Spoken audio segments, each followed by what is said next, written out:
Mic is on, and I will open this meeting of the DeKalb County Commissioners. Today's date is June 5th, 2023. Good morning, Dottie. Good morning. Hey, we are into June, which means that our broker is working on all the information for the open enrollment. But we do need to confirm some things. Because you created you decided that employees could choose the health plan with voluntary dental and vision, as opposed to the way that we had it before, where everything was one big plan. You've created a cafeteria plan.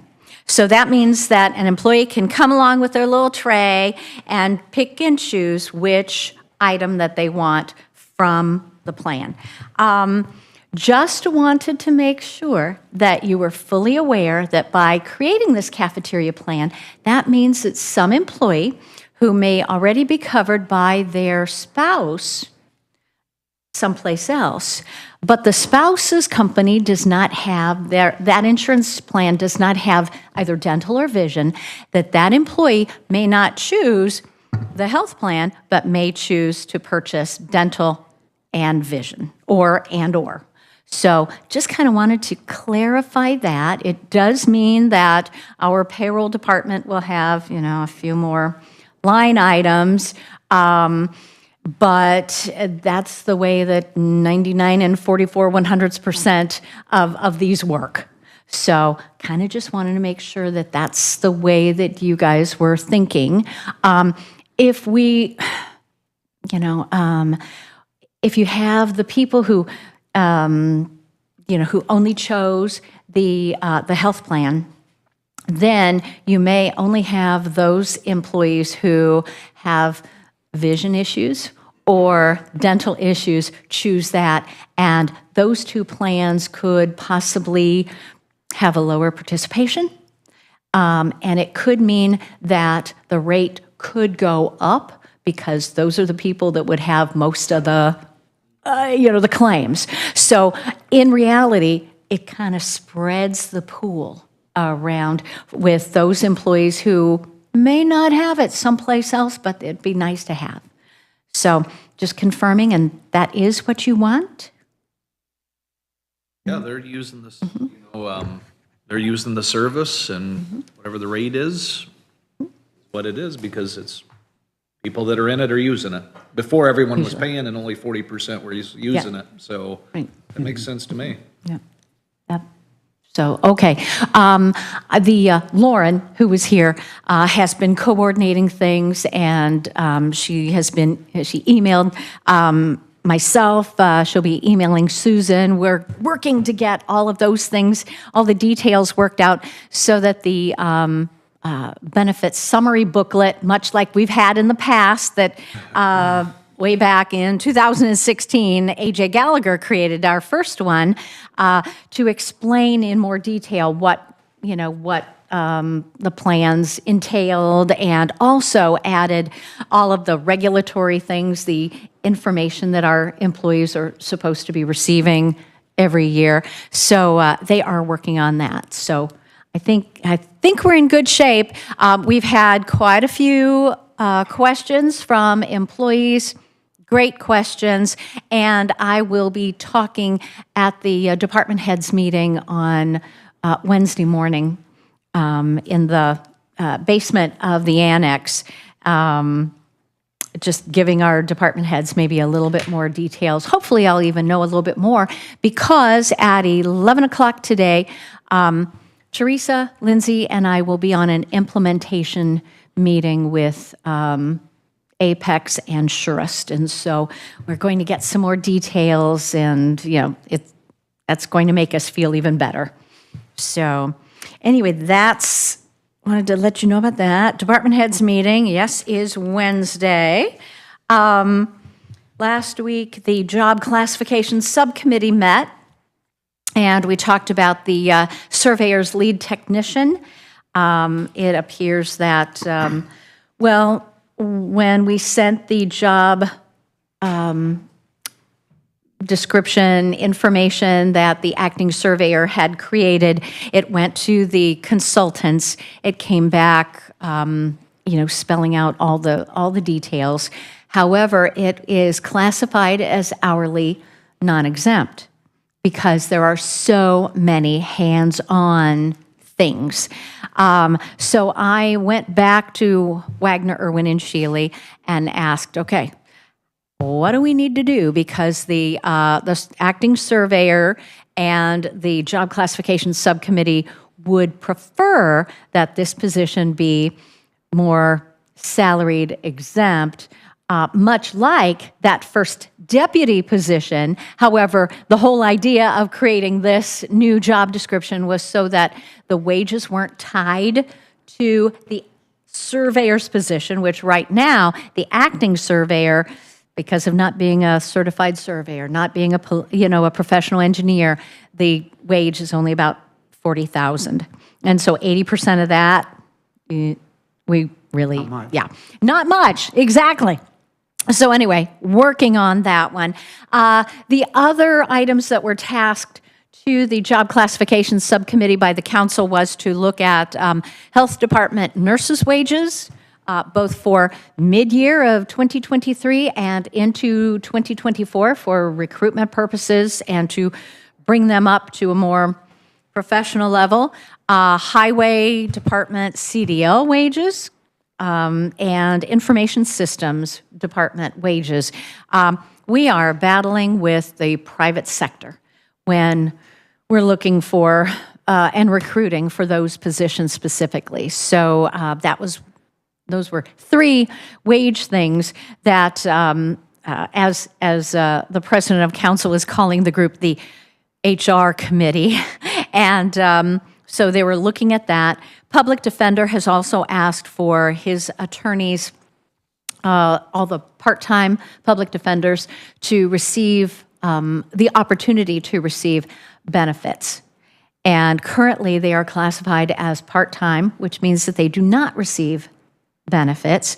So the group is looking into that. Information systems also had a couple other questions about, you had agreed a couple weeks ago, well, actually it was May 8th, the day I did my foot, to add the second systems administrator. And so we brought that before the job classification subcommittee. They are going to recommend to council that Jack be able, in kind of a succession plan to bring on, have this second systems administrator position. So that was, so all of those things were covered last week. Speaking of last week, Tuesday and Wednesday, we had the opportunity to have a visitor in HR. The Jasper County is creating an HR department, much like DeKalb County did back in 2015 and then hired me in 2016. And so their payroll person / HR person came over to try to figure out how to create this department and how to work with council and commissioners. And so it was quite the honor to have them reach out to us to try to gain some information. So our reputation as having a good HR department precedes us. Pat me on the back. But no, really, she belongs to our HR network and has gained so much information from that group that that's why she reached out to us. So, the more counties who have HR departments who can get better just means that county government gets better. And we take care of our employees and take care of the citizens of our particular counties. On the recruiting side, Systems is still looking for an intern. However, Jack, it's not on the back burner, but Jack has had some other things come to the forefront. So that is still open. Still haven't found just the right person, and he hasn't had time to really dig too far. Highway Department, of course, we're still looking for full-time CDL drivers. There were a couple comments made at the Job Classification Subcommittee meeting last week about contacting, and Amy Dembski knows the teacher over at Garrett High School who deals with building trades, and they've been working on heavy-duty equipment. And so whether or not they are actually going to be CDL drivers, and if there couldn't be some sort of a partnership. Of course, Ben doesn't know this quite yet. Well, I emailed him and on Friday to let him know that Amy was reaching out to see, is it a possibility? You know, you kind of you hire them and you grow them the way you want them. Yeah. What's Ben's thought on having CDL training? We've sort of talked about it, but mostly about maybe hiring somebody who does not have their CDL, put them through, say, Ivy Tech's CDL program. I don't think it has really had time to germinate quite yet. We would have to hire, you hire for attitude, and then you would train them for the skills, and then it would be it'd be a while before the person, was up and running. But once again, I say you hire them and you grow them the way you want them. But we would also have to probably put in place something that our attorney would write up, that the person would work for us for a set amount of time, and if they didn't, they would have to pay us back for the class. I would say that there would be something like that, some sort of a contract. Yeah. It'd have to be. Yeah. And maybe it's even prorated. Right, years exactly. worked, as opposed to how much you'd have to pay back. But Right, yeah. something on that order. Right. Yep. Okay. You have to think creatively and thinking outside the box. And, for the last few years when it came to our sheriff's office, I was thinking so far outside of the box that I couldn't even see the box anymore, to try to recruit those.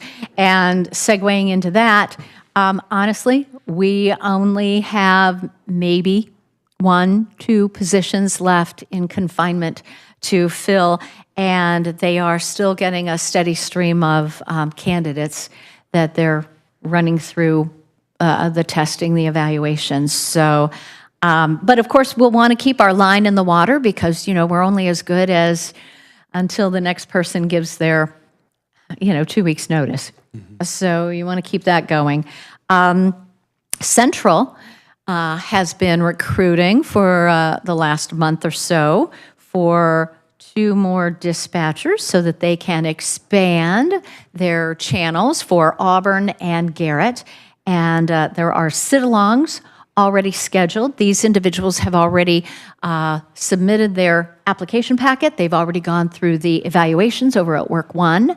And so they are hopefully getting through all of those so that maybe we can start interviewing at the end of June, which would be lovely. And those sit-alongs are so important. People come in, sit for a while, find out, oh my gosh, this is so boring, or my gosh, the adrenaline is like crazy.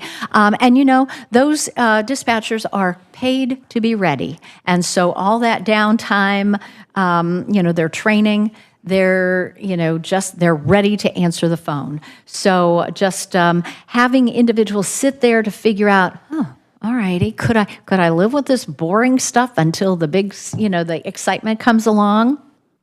It's just really an eye opener for some of them. So we're moving along on that. Health department still needs a registered nurse, and we are. We had good discussion. Cheryl was at the meeting of the Job Classification Subcommittee last week, and once again made her case for increasing the wages. The comment was made, well, we have great benefits. We have good hours. Believe me, I have written our recruiting postings to highlight those things. And, when you have people who actually respond to the posting, but then they take a look and they talk about the wages, they can't leave their current employer, Parkview. to take this job. They weigh, how much is it worth to have family-friendly hours? How much is it worth to have decent health benefits? They already have decent health benefits. Having PTO, having holidays. They can't make it financially work for them. Karma got a $30,000 raise when she changed jobs. That's pretty much says it all, plus a $10,000 sign-on bonus. Right, yeah, exactly. So, once again, that's another one of those trying to think creatively outside the box. Much like, with the highway department, we aren't competing with another county. Ben hasn't had any of his employees go to another county. They go to either long-haul trucking or a construction company. And even though, some of these companies are rather seasonal, you try to put that in the posting. It's fairly steady hours until, the snow flies. Your PTO and your holidays and 4-day weeks during the summer, but it's the money. It's a little bit about the money. Ben and his staff gave me a lot of great information on wages, and I don't think the wages are the big thing. I think it's supply and demand. And I go back to the hire them, grow them the way you want them. Anyway, I mentioned systems, and the auditor's office has had some other things that she has been working on. So there's been really kind of on a hold for the open position there, and sort of the same thing with the assessor. The other community corrections, their part-time maintenance person gave his 2 weeks' notice. So we hope that you will agree that we need to recruit for another maintenance person. That position has been really great to have right there and then. They don't get the benefit of having Larry and Evan. They have to have kind of their own. I kind of wondered about, since we did add Evan, whether we could cover that with Larry and Evan. But on the other hand, it's, they're not there on the spot, maybe when they're needed, but I don't know, something to think about. Yeah. Whether we can expand their responsibilities to include community corrections. Mm-hmm. Yeah. We have Central. They're not really a part of the Larry Evan maintenance kind of thing. They do their own thing when it comes to maintenance, building maintenance, cleaning, janitorial services. Same thing with community corrections.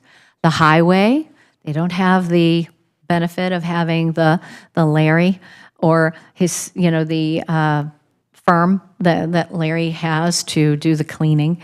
So they have to, make their own decisions. Is it better that they do those things on their own, or is it better to have some things centralized here? Things to think about. Mm-hmm. Does it cut the costs? To have that person be available, on the spot, or better to have it central and, hey, we've got an issue out here at I don't know, but something to really, think about. So we will recruit for that position. It's, like I said, it's only part-time. Right. The field officer part-time position is still, I think they're still doing interviews and looking at that. And there's a part-time residential facilitator officer that they are still looking at filling. They did fill the program facilitator out at Change Academy, that part-time position, so that's good. I've been talking to Sunny Meadows, and there might be an opening out there. They just recently replaced one of their other employees, so more to come on that. So we have that, and I still am working with the probation Department and the Prosecutor's Office regarding the cybersecurity policy that you guys implemented in the employee handbook. So those are sorts of the things that I'm working on. Of course, June will be health plan. So we'll continue to focus on that. What do you guys have for me? What you got for Dottie? Any questions, comments? I do. Actually, it's not for Dottie, but it's more for you guys. When the couple officers that we had lateral hires come over and their years of service was used to start with their PTO and stuff, are we also using those years of service as towards paying out their longevity pay? Or is their longevity pay going to go by when they've been with the county? With the county, my opinion.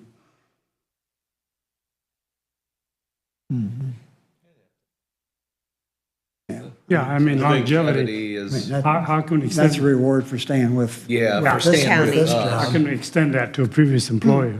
Yeah. That was my thought as well, but I wanted to make sure. Right. Okay. Yeah, I think so. That's all I had. Anything good. else? The public defender, part-time benefits? Not in my mind. How can we do that and justify that and not do it across the board? And then we're getting in real muddy waters. We had that discussion, kind of muddies the waters. You know, you have, they are attorneys. If you just kept it to part-time attorneys, it means that the prosecutor's office also has part-time attorneys. Would you do that? Then you have the other classifications of part-time, employees. Do you? And then we had one of our elected officials who has several part-time attorneys staffing their office. We would probably lose 2 of her staff. There's the spouse of each of those employees has really great benefits. Our employee is on those benefits. If we were to offer that employee benefits, that their company has the same spousal carve-out rule that we do, that if you are offered health insurance, then you must take it over there. So the benefit of having the part-time employees, in addition to that officer, the official being able to staff her office a little more creatively, it's, the benefit for those employees is they don't have that issue to deal with. So another opportunity there. And believe me, the public defender and I have both reached out. I reached out to my HR network. Okay, how do you guys deal with your, how do you classify your public defenders? And some of them actually classify them as full-time employees, even though they may only be working up to, say, 28 hours. Our public defender says that his individuals are working probably 20 hours a week. My guess is it might be more, if they're researching and, that may just be the hours that they are, either in court with their defendee. I think, I don't know. I think we're making assumptions that we go with his number, yeah. 20 hours. Yep. So at 20 That's what he hours. said, that's what we go with. So if that's the case, that's even less than what we classify part-time work at 28. So there's more to come on that topic. So yeah, that's an interesting one.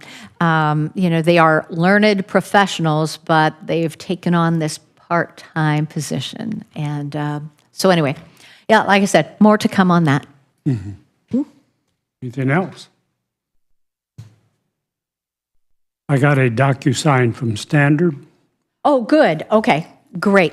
The Standard is the company with whom we will have vision dental, and our accidental death and dismemberment, short-term disability, and long-term disability. So all of those together. Oh, that. So, yeah, so I've you not were- read it. Okay. I've not gone through it. I kind of hesitate to sign it without some other I eyes on- appreciate that. I didn't know that they had already done that. Yeah, Otherwise, I but would have it given you says a do not forewarning. share this email, so Right. how do I get other eyes on that document? Yeah. It'll time out on you. You'll either have You'll get to a new open one. it Yeah. I just and got a print new one it. this morning. Yeah, you'll have to open it and print it, and then Yeah. Dottie will have to have them resend you Okay. the document or the signature Yeah. again. If it'll let me print. Right. Yeah. Yeah. It'll let you print it. Yeah. Well, it does, should. but he has issues with it at home printing. Oh, okay. Right. Yeah. Pull it up, but Yeah. I did not get a copy of it, so sorry, You I won't. can't You help won't you out. get Yeah, anything no. until he signs. and I don't understand that, why we don't get copies. You One get it person- after it's signed because they've already went over the information. Mm-hmm. Like, we already know what we agreed to, so Right. now they're just wanting the signature. Yes, but what we agreed to and what's on that paper could be different. I get it. Mm-hmm. I'm a little hesitant, just sign willy-nilly. That's right. Yeah. I've always wondered that too on the DocuSign. Who's to say they don't A little be the tweak here. curly shuffle on this real easy? And, well, you signed this, here it Here, is. sign it. There's no wet ink, it's just, Anyway, I'll see if I can get that printed up Okay. Great. and get that out. Okay. Okay. Anything else? All done? Okay. All right. thank you, Dottie. Thank you. Don't pull any wheelies now, going back.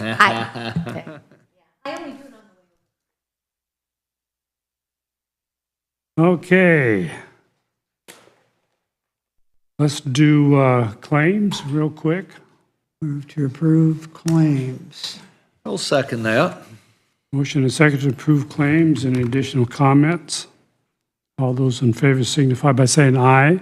Aye. Aye. Opposed, the same. Claims are approved. Let's jump back up to payroll since I skipped it. Payroll. Pay the people or just let them hang? Make a motion to approve payroll. I'll second.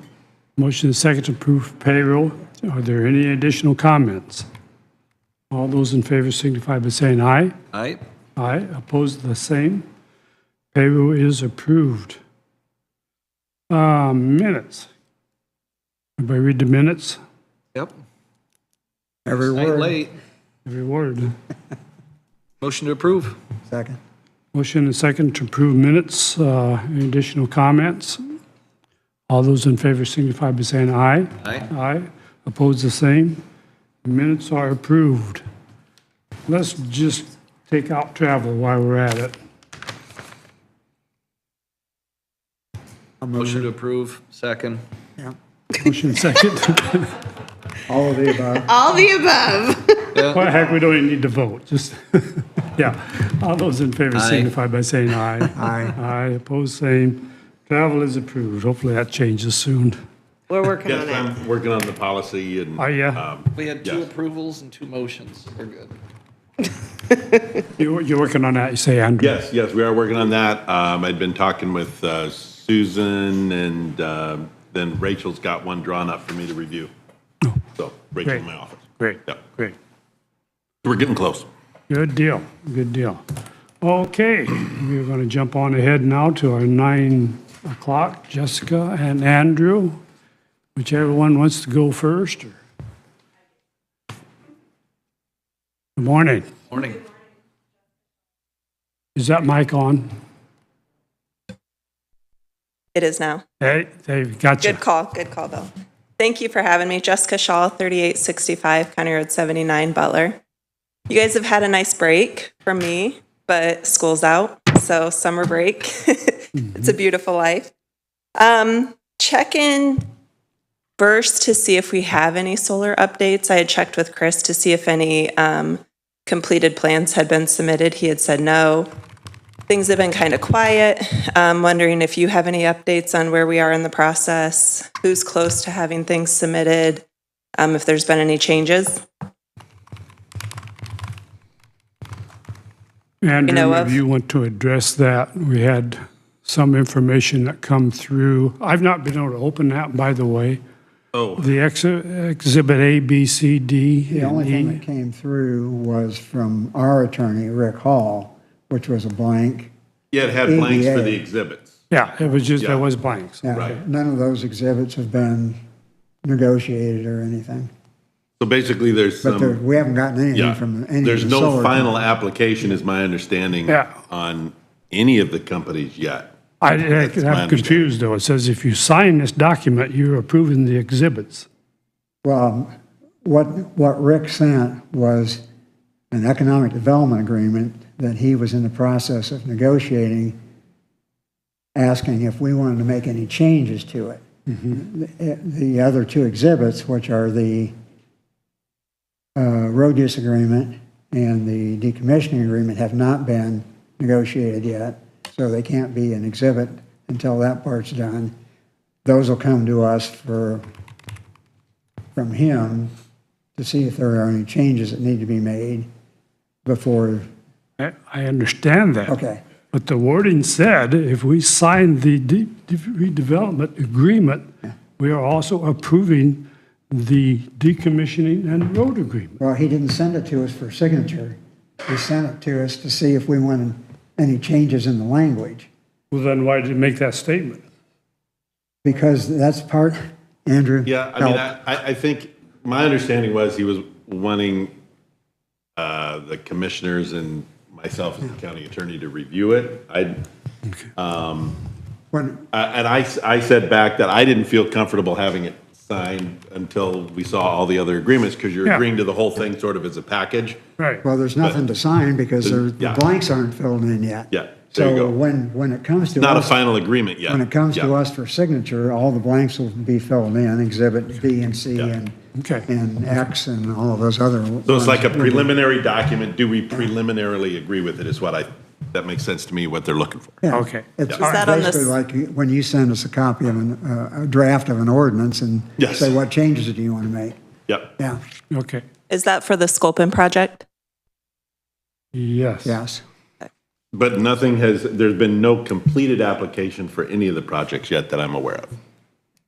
Okay, thank you. So I want to talk about acceptable risk, because I feel like this kind of all boils down to, is the reward of economic development funding worth the risks we incur as a county? And when you talk about acceptable risk, you're looking at like that level of potential loss that a community or a commissioner is willing to take in order to get something, right? So my question is, what is that level of risk that we're willing to incur to achieve economic development funding? Is it loss of property values? Is it loss of an appeal to DeKalb County?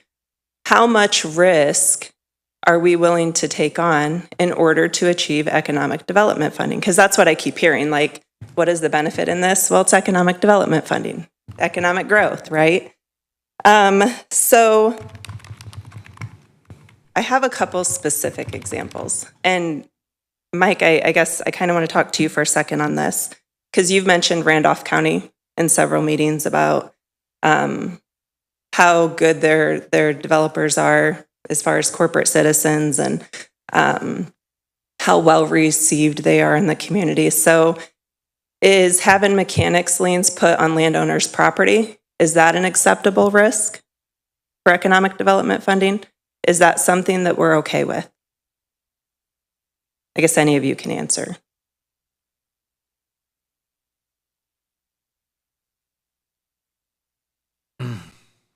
No?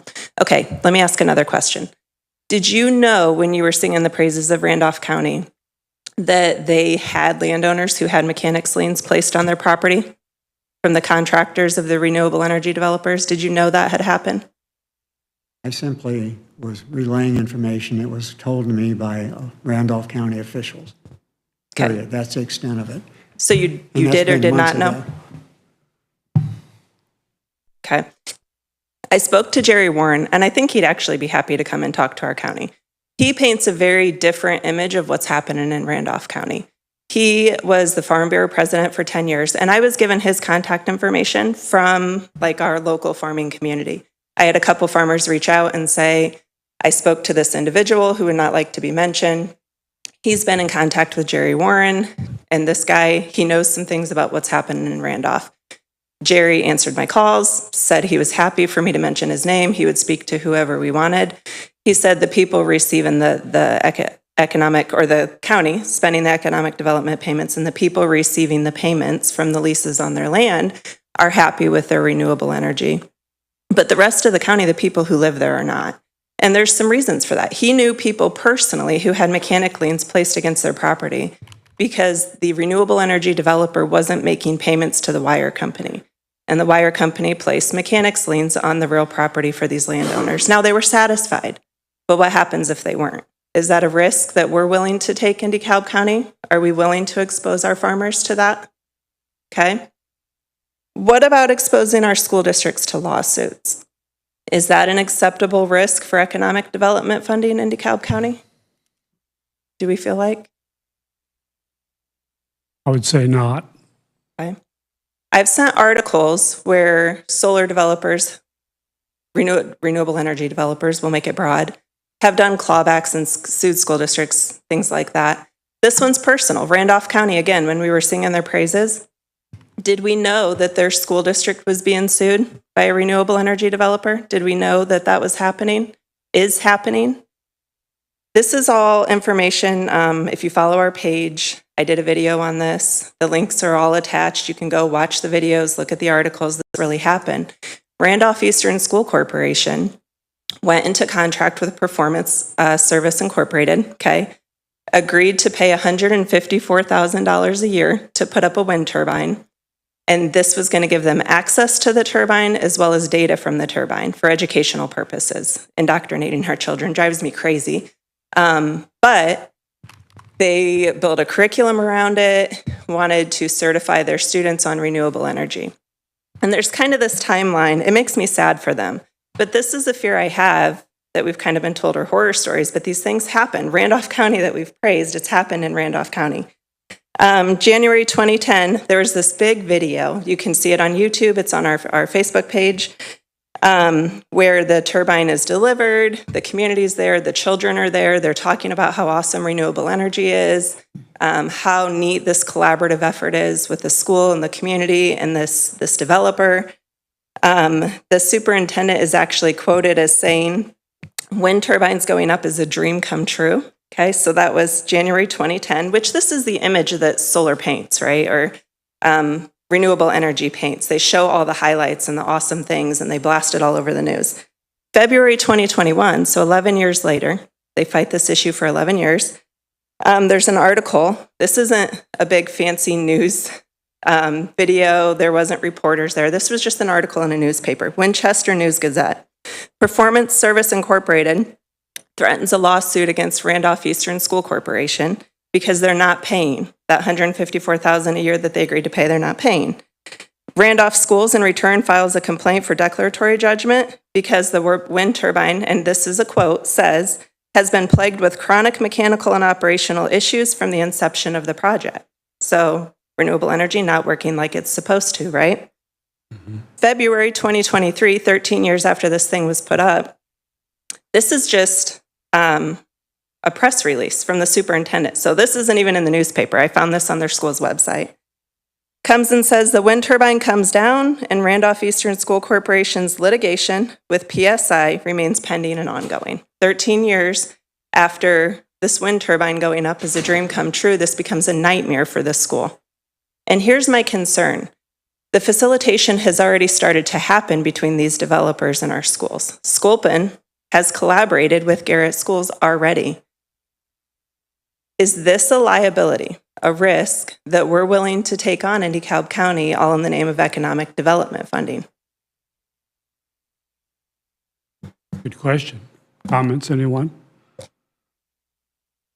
I think we know the answer. Here's my thought. I would not invite an avaricious person into my home, someone who is money-driven, greedy, self-serving, self-centered. I would not hand them the keys to my house and tell my family to be safe, to lock their doors, to hire a lawyer, to protect themselves. I would not do that. You would not do that. But that's exactly what we are doing in DeKalb County when you advocate so deeply for renewable energy, all in the name of economic development funding. Okay? Now, when the time comes to vote on these projects, which sounds like some are getting close, Mike, I know how you're going to vote. No, you don't. I think I do. The ambitions have been abundantly clear throughout the whole process, okay? I think you're just sadly mistaken, Jessica. You don't know anything about me Okay. Okay. or what my thought process is or where I'm at with this thing.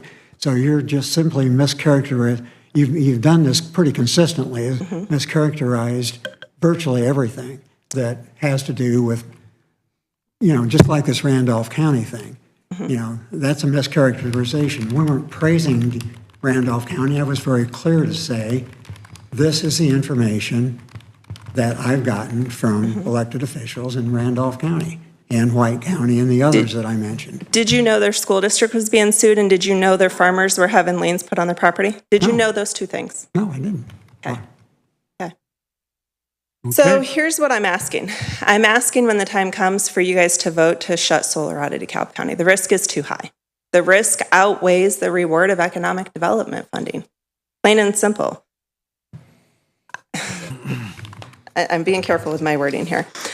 Hunter Thompson said, let's create a place for people to live like human beings instead of slaves to some bullcrap, he uses a different word, bullcrap concept of progress that is driving us all mad.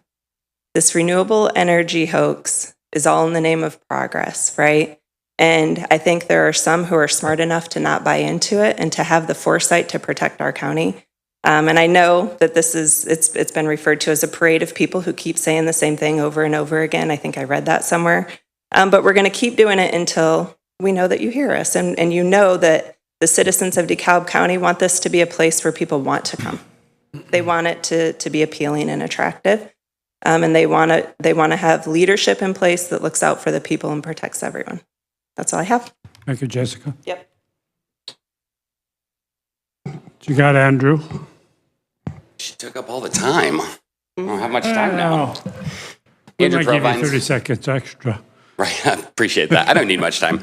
Andrew Provines, 3920 County Road 75. It's easy to do. It's easy to steal this pen. I actually, if the commissioners don't mind, I actually have a question for Andrew. Sure. More of a legal question. My question is, Jessica spoke a lot about risks to the citizens, but I kind of had questions about risk to the county as a whole, more as an entity, the county, as opposed to the people. My question would be, there's a lot of lawsuits going around due to renewable energies, and most of them have been aimed at like solar developers so far. But at what point can those be aimed towards a county? The reason I ask that is, obviously we're advocating, be careful with the solar, stop the solar, these different things. And as I speak to people, no one said, if something happens, I'm going to sue the solar companies. Everybody says I'm going to sue the county. So I just want to know, where does that liability exist? And the reason I want to know that is because technically before the overlay, they could not put solar on ag land. They couldn't put solar on all these different types of land. But if we think about overlays, the airport overlay actually restricts. The wellhead overlay restricts. Restricts around the wellhead and restricts around the airport. Yes. But solar has opened up everything except for open parks and whatever it is. One area is not allowed to have solar. The rest of the county is all of a sudden. So can they sue the county? Because technically, if they're damaged, it wasn't the solar developers because they weren't allowed to build there in the first place. But now the county is saying you can now build anywhere you want. And at that point, there was a couple that was just awarded $135 million from a solar company because of damage to their property. So at that point, talking about risk, how many lawsuits like that? How many, 2 million, 3 million, 5 million, 50 million, 100 million? At which point does the county go bankrupt? Well, they'd have to have a clear, the person suing the county would have to have a clear legal basis for doing that. And I can see that the solar companies, if they're putting solar in a particular area and they do damage, then they could be sued by whoever they damage or how it's damaged. I have not seen enough information about suits against counties directly for the allowing solar in a particular area. In fact, I'm not familiar with any particular lawsuit. That's not to say that there aren't creative lawyers out there that could, create, and in fact, there are actually creative lawyers out there creating and pushing the boundaries of the law year by year. So it's kind of it's not really possible to say, okay, for sure, next year, what is the Indiana Supreme Court or the U.S. Supreme Court going to allow as the next case? I would see, right now, I don't see a large risk of the county being sued for having zoning allowing, let's say, wind turbines or solar in a particular area. Let me do I guess I wouldn't see a lawsuit coming out of that yet, but I mean, I could be, that could potentially happen. I just haven't, I don't know how that would be, I don't know what legal theory they would be relying on necessarily. I had an example a couple months ago that I brought up, and it's just a very specific example. It came to the top of my head. Sure. Solar's going to be right on the edge of my property.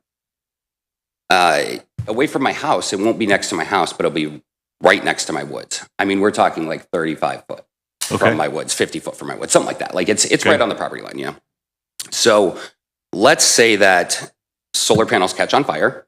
They're not just horror stories. And then the last couple of days, it's funny, my phone learns. So my phone just keeps popping up all these different solar fire, erosion, sedimentation. I love it. It listens to me constantly, right? Yes. So there are solar fires going on, and luckily a lot of them have not been, they've been able to be put out, or they've been underground, or what have you. But let's just say that panels catch on fire and that goes into my woods, right? So it catches my woods on fire. Now, can I sue the solar companies? Because there was no negligence there. But the county allowed, because it allowed it to be so close to my property line right there, and also allowed them to put it on ag land that, the grass catches, my woods catch. Who's at fault? Is the solar company at fault? Because the county has said, no, it's okay. There's no negligence because you can put those panels right there. So the county would be at fault, wouldn't it? I think actually the solar company would be at fault. The bigger issue for a person like that would be, does the solar company just go bankrupt? Are they insured? Right.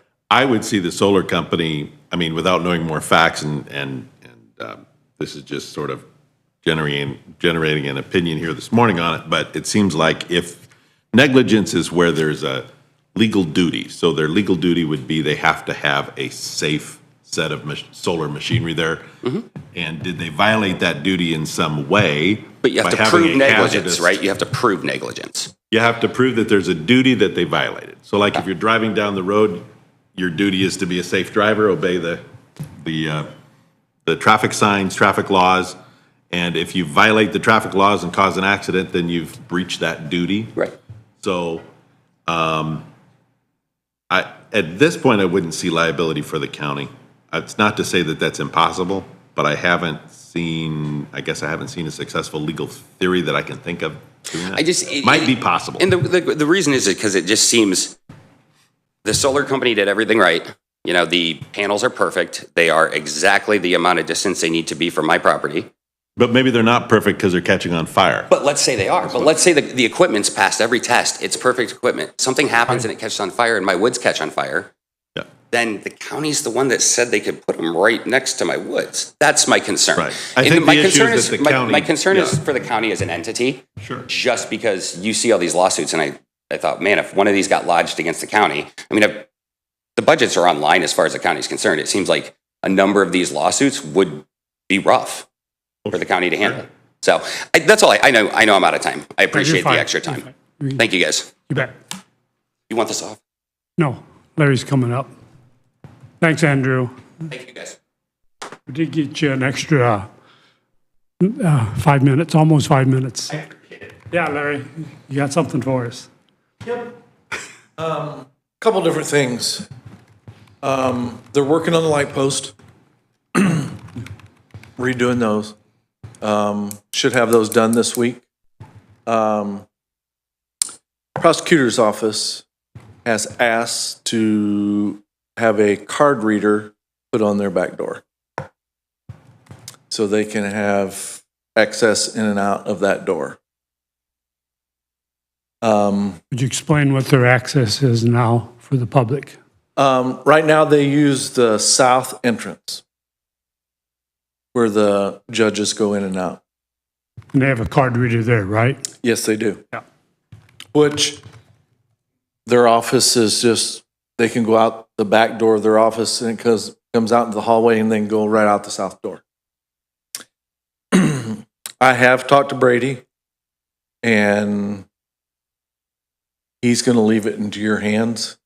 Basically, he said, if they want to do it, I'm okay. If not, so. Cost, rough estimate? I'm just guessing you're probably looking at, and I'm just guessing, probably $5,000 or $6,000. I'm guessing to put because you're gonna have to put a new door lock on or pin or lock on it, and card reader, running the wiring down to the panel and everything like that. And that's just a guesstimate. Yeah. As we know, none of that is cheap. Yeah. And I don't know if it can even hook up to what we have right now, because I don't know if we've got our maximum, as far as card readers on there right now. So if it could be more than that if we have to go, a bigger panel. Yeah. Mike, Todd, your thoughts?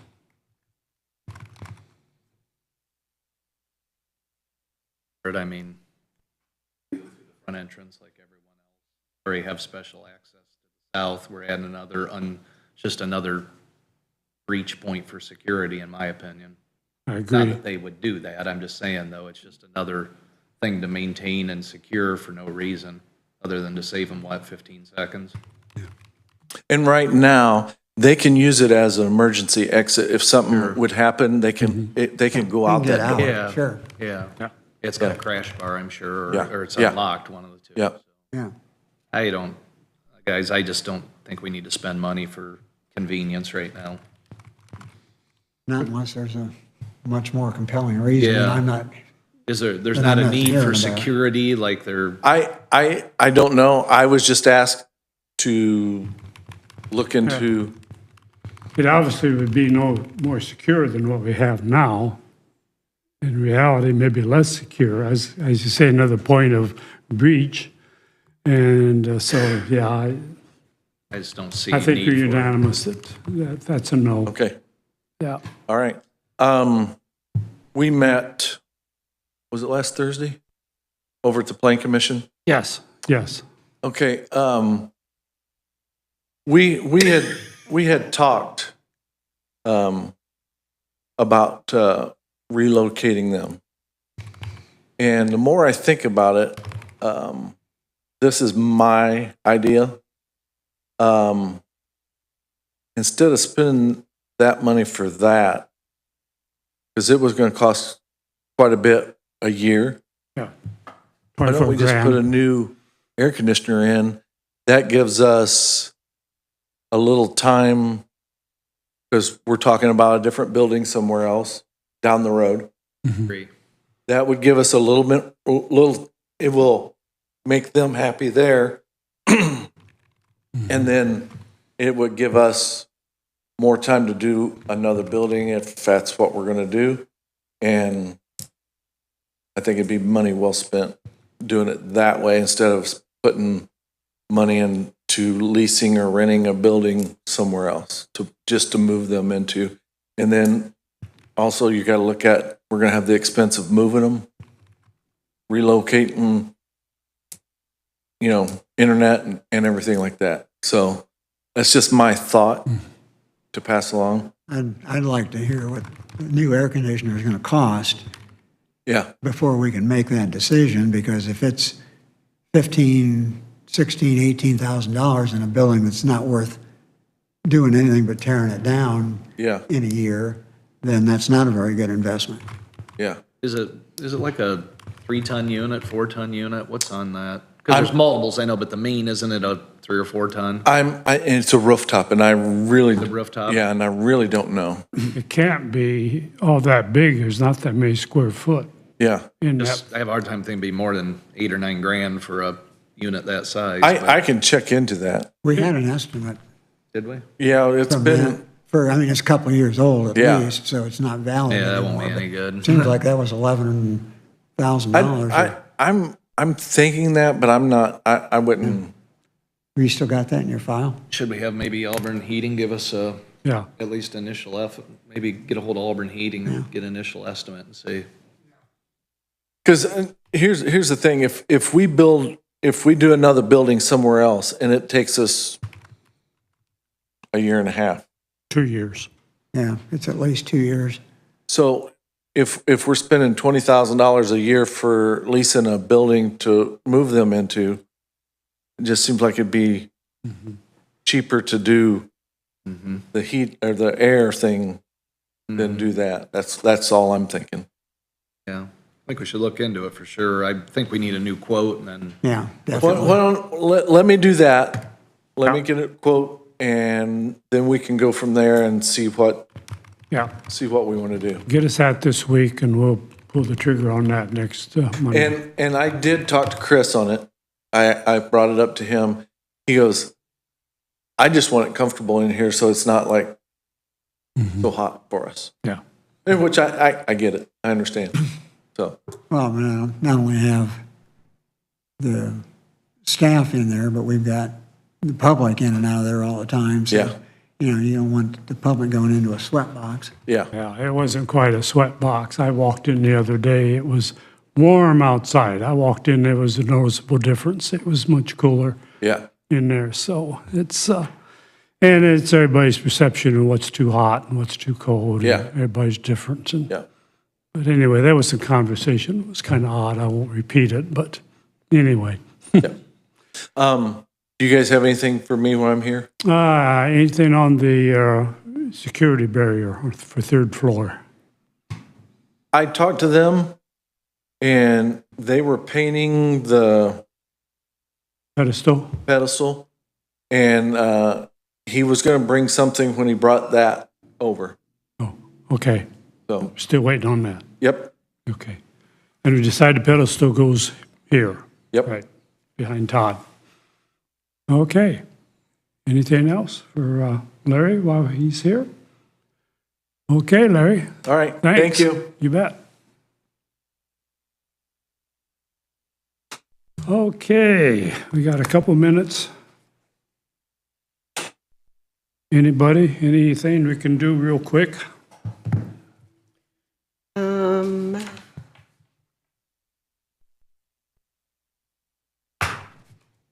We have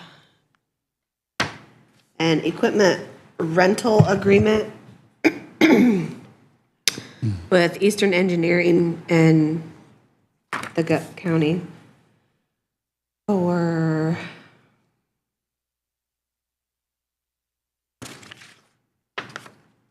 what is that for actually? What are we renting?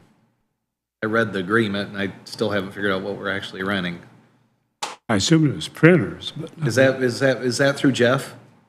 this is, no, it is, it's 3 big units. It's not through Jeff, it's through a different company, Okay.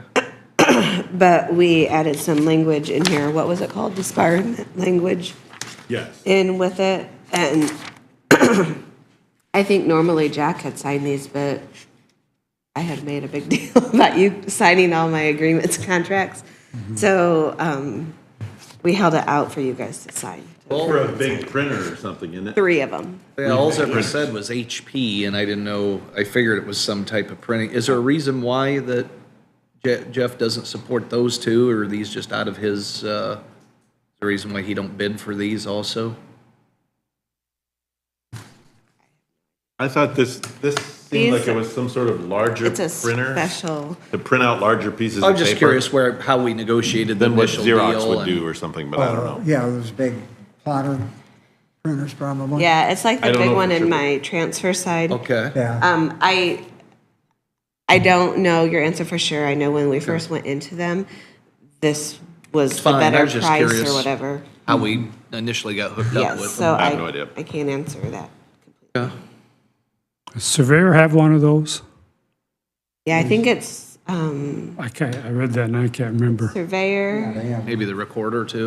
me, and Yeah. I can't think.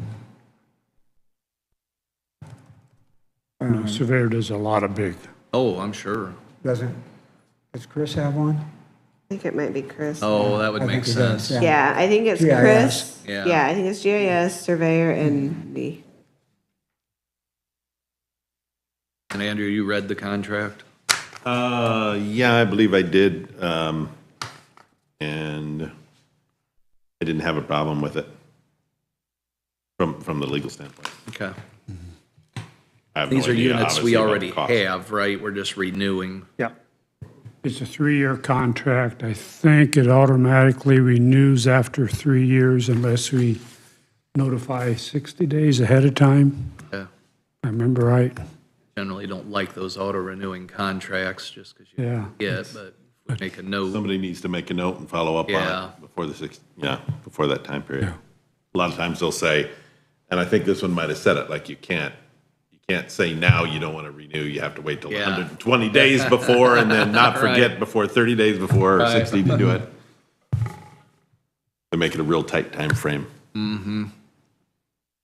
But there's so many contracts with that, and companies often, I don't think, will even negotiate Oh, those I know. out. You either take it or leave it. Okay, motion to approve that contract. I'll make that motion. Second. A motion and a second. Any additional comments? All those in favor signify by saying aye. Aye. Aye. Opposed, the same. Motion carries. Okay, Nellie, you are up. Is it just me? Yeah.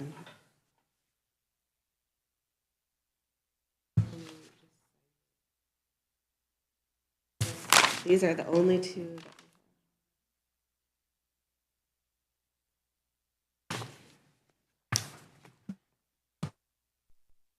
Morning, Nellie. Good morning. Nellie Peffley, DeKalb County Soil and Water.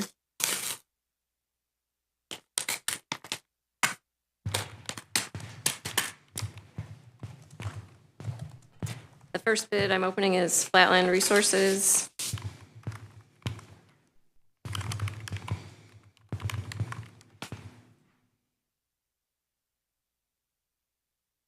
Who was it again? What was the name? Flatland Resources out of Muncie, Indiana. Okay.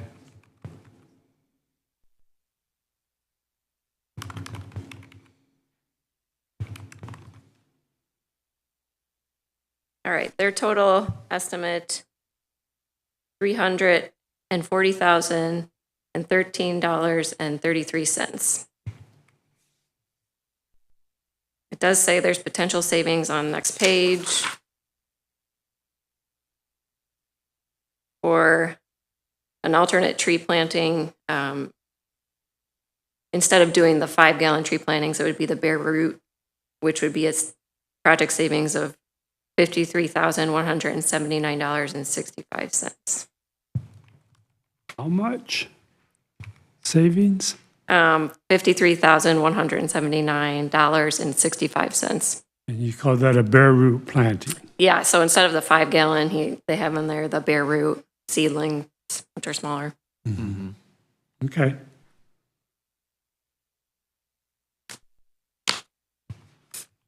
The next one is the Stinger Group out of Goshen, Indiana.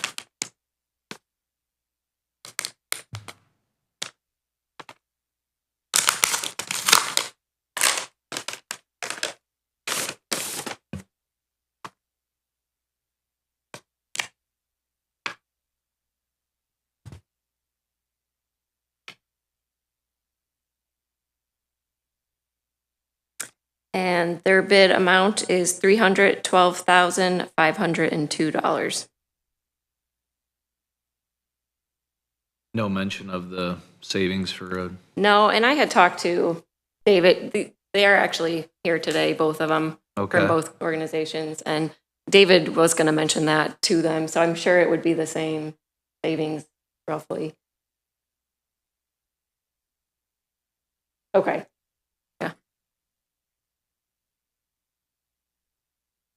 The potential savings, like, the way I understood it is, was it written for the 5-gallon bucket trees instead of? So they quoted what we asked for, but we could have went with the bare root trees? That's an option? You want to speak to that, or? Yeah. Is that Come right, on up, guys? Mike, please. I mean, if we send out a spec and yet we ask for something yeah. different, why was the spec written for the 5-gallon bucket tree? Sure. So David Heilman, Flatland Resources. Okay. We were also the engineer for the project. Oh, okay. The desire for the 5-gallon, so the reason for the tree plantings is to meet the DNR requirements of mitigation plantings for the trees removed as Okay. part of the project. There was a desire in Eckhart Park to plant more mature trees so that they grow faster, because Eckhart Park has a specific look. The city had a desire to kind of maintain or allow those trees to reach maturity faster, so it looks more mature. There are a lot of mature trees in that park. So what I had proposed in here was 5-gallon tree plantings in Eckhart Park, but in the second mitigation planting location, which is at Acres, the old golf course up there by Morningstar, was to do bare root plantings there. So that was the value engineering that I had suggested for the project. Okay. Thank you, sir. Well, I think it would be wise for the city and the county to both review the bids and the Cedar Creek Drainage Board, where the funding would be coming out of for the county portion. Take a look at them more in depth and then make the decision, if you guys are all right with that. How much was the layer grant for? So yeah, the layer 100,000? grant goes up to 100,000. I actually talked to the DNR and they might have some potentially more funding with this new legislation that just happened with the boating. So that's not a guarantee yet, but he seemed like he thought that it would happen.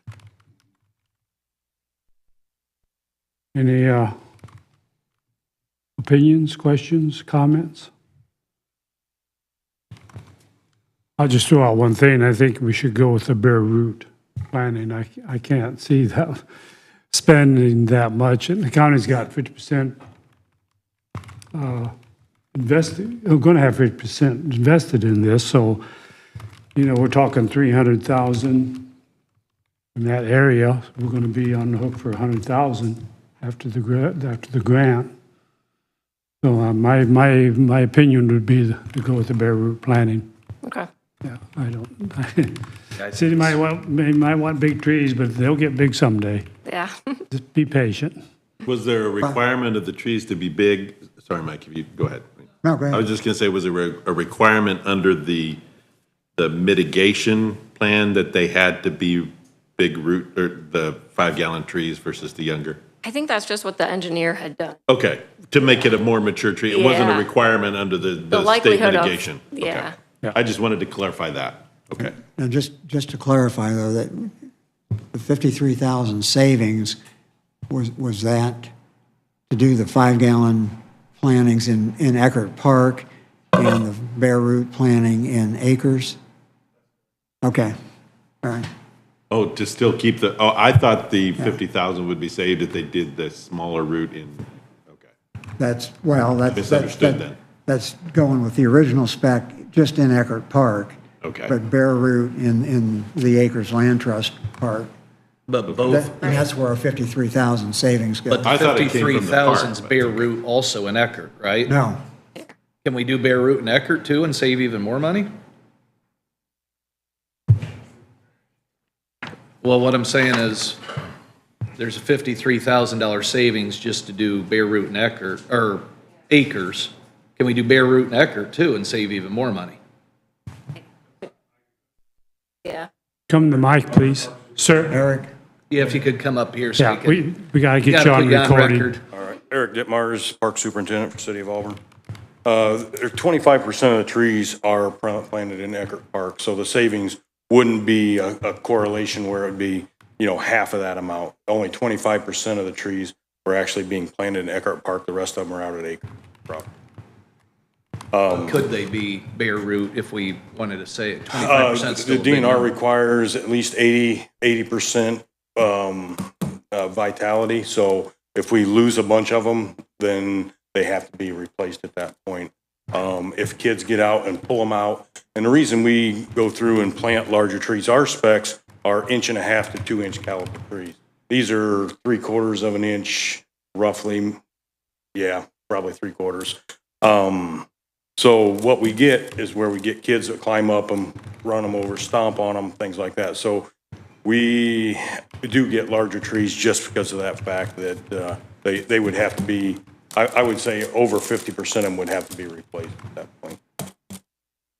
Okay. So, and my recommendation is still to retain that in Eckert Park, that 3/4 inch, that 5-gallon bucket.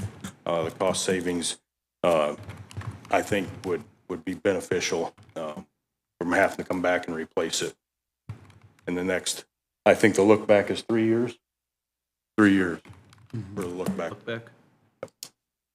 Any questions for me? I don't think so. Thank you, sir. Okay.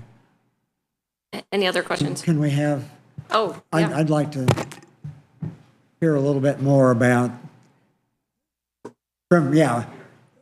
if to meet these DNR requirements, we have to have, what did Eric say, 50% vitality? It's 70%. 70%. 75%, yep. So if we go with bare root, say 53,000 now, and have to go back and replant, I mean, I want to look at what the actual practical savings are, not, just the upfront savings if we have potential problems down the road. So can you Right. kind of address, Yep. I mean, it's 70% of, what's a reasonable number to expect if you do bare root planting? Right. That they're not, what's the survival rate? Right. So part of the DNR requirements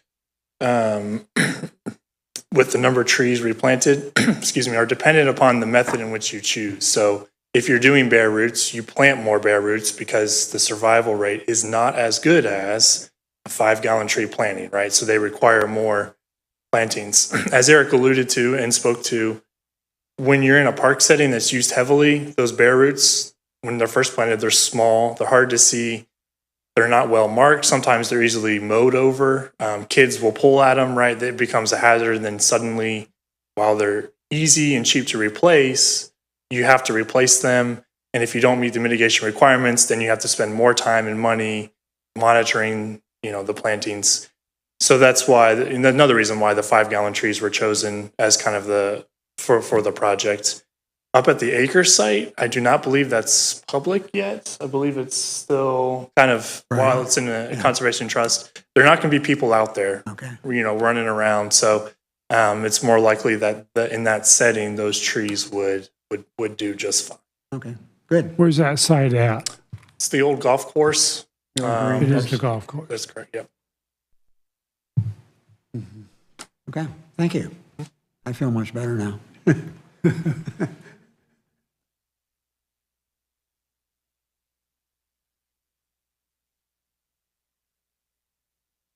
I'm Colby Stanger with the Stanger Group. I just wanted to say our cost savings were in other areas of the project, which will obviously be reviewed anyhow. So. All right. Thank you. Okay. Comments? Review this more.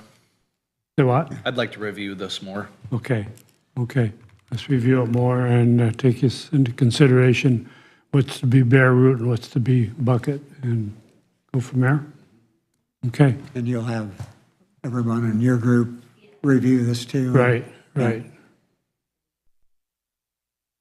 Danny will look at it. I wrote all over it. Do you need it? Yeah, make me a copy of that if you would. Okay. Thank you. Thank you. Before Thank you. can you guys make sure you sign in, please, up here before you leave? Thank you.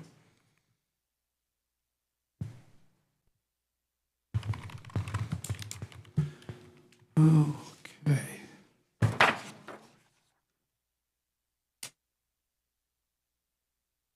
What else you got, Susan, for us to sign? I see quite a list here.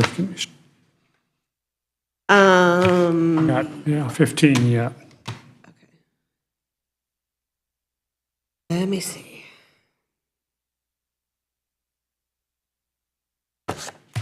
Okay, so Robin McCann, she sent, for the Okra grant with St. Joe Sewer. They were in here and talked to us about it before. Right.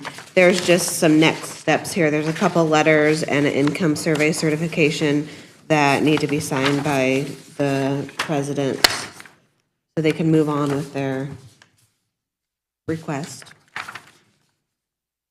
So I just need a motion for you to sign those.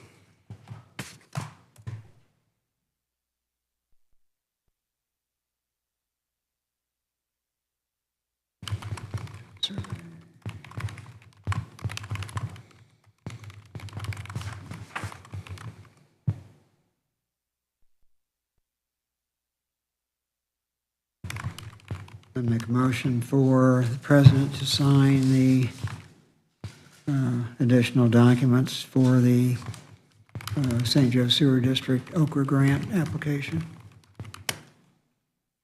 Second. A motion and second on the floor. Are there any additional comments? All those in favor signify by saying aye. Aye. Opposed, the same. Motion carries. I will sign. There you go. Then I have a third-party lease and service agreement from DART. It lists out about nine vehicles that, because we're the pass-through entity, that we lease to them. So we have to have Bill sign this one as well. I just need a motion for him to sign those. I did skim through that online. Yeah, I tried to get it all in there. Yeah. Basically the same as what was done last year. We just do it every year, we lease the cars to them. Yeah, we have to, all of their vehicles are owned by us, and we lease it to them because the money for the grant has to come through us as a pass. Okay. And how does that work for insurance purposes? They have to be on our insured list or not? The DART carries their own insurance on them. Yeah, those are not listed on our inventory, actually, are they? But we technically own them. Yeah. Okay. No, do we own them though? They're titled to the commissioners They are? because we have to pass through that money to them. So that would. But yet the grant, I know it's confusing. That's odd. I thought we just approved the grant amount. I didn't realize that vehicles titled under DeKalb County, that would make us liable It would make us regardless. liable. In other words, if I was a plaintiff's lawyer, Yeah.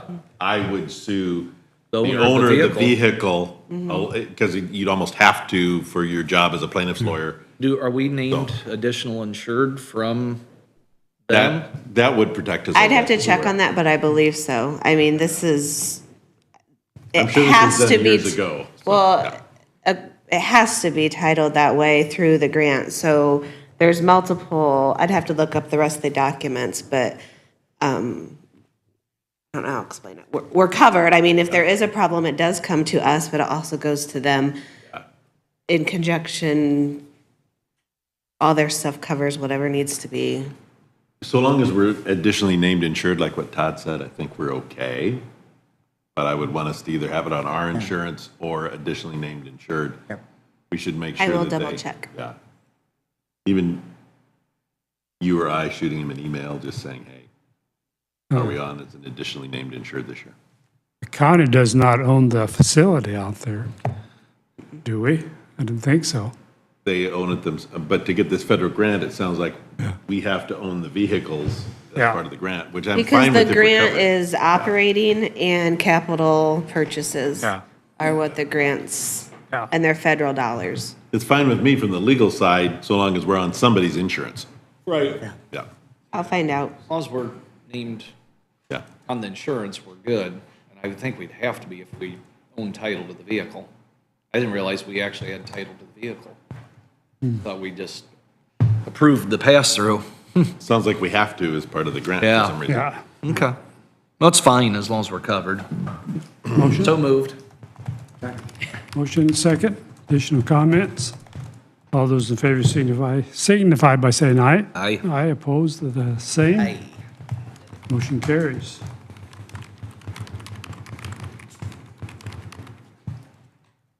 Okay, then from the,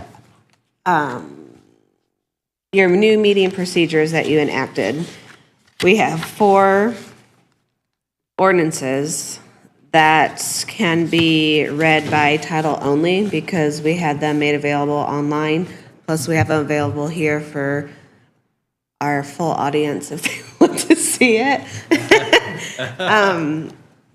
So these all are to create restricted funds for certain specific receipts. So most of them have to do with, well, actually all of them do. There's addiction treatment court, a veterans court grant, family restoration, and then another one for addiction treatment court. So these will be read just on the first reading, and then the second and third we can do next week. There was 4, wasn't there? There's 4. There too. I read them online. I did too. Well, I kind of did. I read the title online. Figure they're written probably. That's why I asked who wrote them, and if Andrew wrote them, I'm good. Yep. All right. They're to meet the guidelines so that I can receipt the money in and they can spend it. So you need a motion to approve on first reading? So moved. We gotta read them by at least the Well, I know, I'm title. just saying, but we have to at least, well, we don't need a motion just to start the reading is what I'm saying. Okay, Yeah. we need to read them then, so the title only. I'm sorry. Title only. Madam Secretary? Okay, we have ordinance number 2023-0-1. Actually, it's -O for ordinance -1.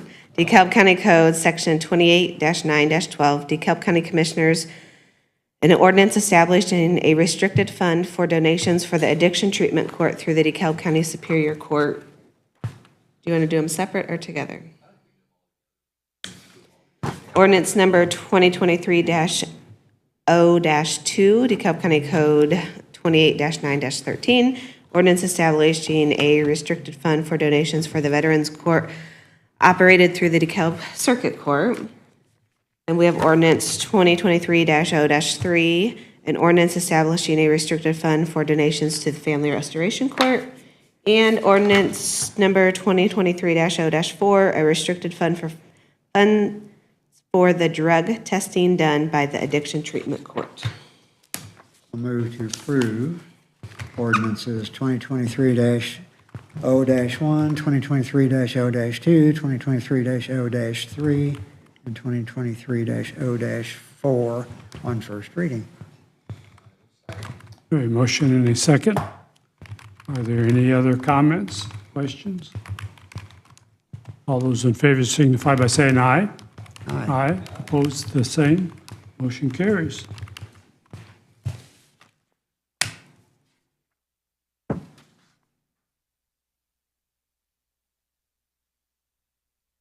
Okay, what else you got?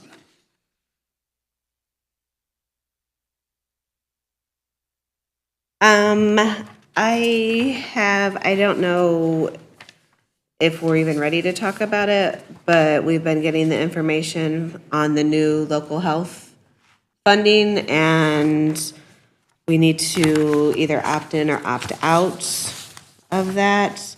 So I don't know what your pleasure is. I have a resolution that I'll need to fill in and stuff, but I wasn't sure if We we, actually got till September we do. 1st to opt in or opt out. And there's still some information coming down the pike.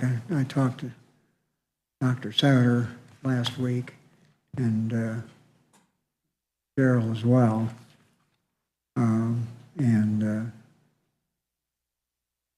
Hold off for a little bit. I would say. Yeah, I thought there was probably more information coming, but we hadn't mentioned it here, so I just wanted to Good to mention, bring it up. mention. Yeah, I've not been able to meet with Doc Sauter yet. That's on the, Does that change the budget would be one question I would have. No. So it's just fun, okay. In other words, the council wouldn't necessarily need to approve it if it's not changing the budget, or I don't know. No, I was it's, just throwing that out there. what we're currently spending on funding for the health department basically covers the match for the additional funding from the state. So, and if we don't Okay. opt in, our funding doesn't change at all. If we do opt in, what we already have budgeted counts as the match, and we get an additional somewhere between 800,000 and 1.1 million in health department funding. In addition to the funding you already have. In addition to the funding we already have. They've tweaked this thing a lot through the legislation, and it seems like they're still tweaking it to make it more palatable. Well, no, there's no more tweaking, because it's passed. It's Yeah, I signed by the understand it's governor. passed, but we keep getting this additional information. Well, this means that, didn't mean that, or this means this. So we're getting different interpretations, Yeah, it yeah, seems like, yeah. of what was passed. And that's where the fine print, if you don't know what the fine print says, be careful what you sign your name to. The interpreters can control the meaning. That's Yeah. right. Yes, so anyway. Anything else real that quick? does, We can take a break. Does make an impact on the, what we can do with wage-wise for the health department nurses, for sure. Because that can be spent on wages. Yes, it can be.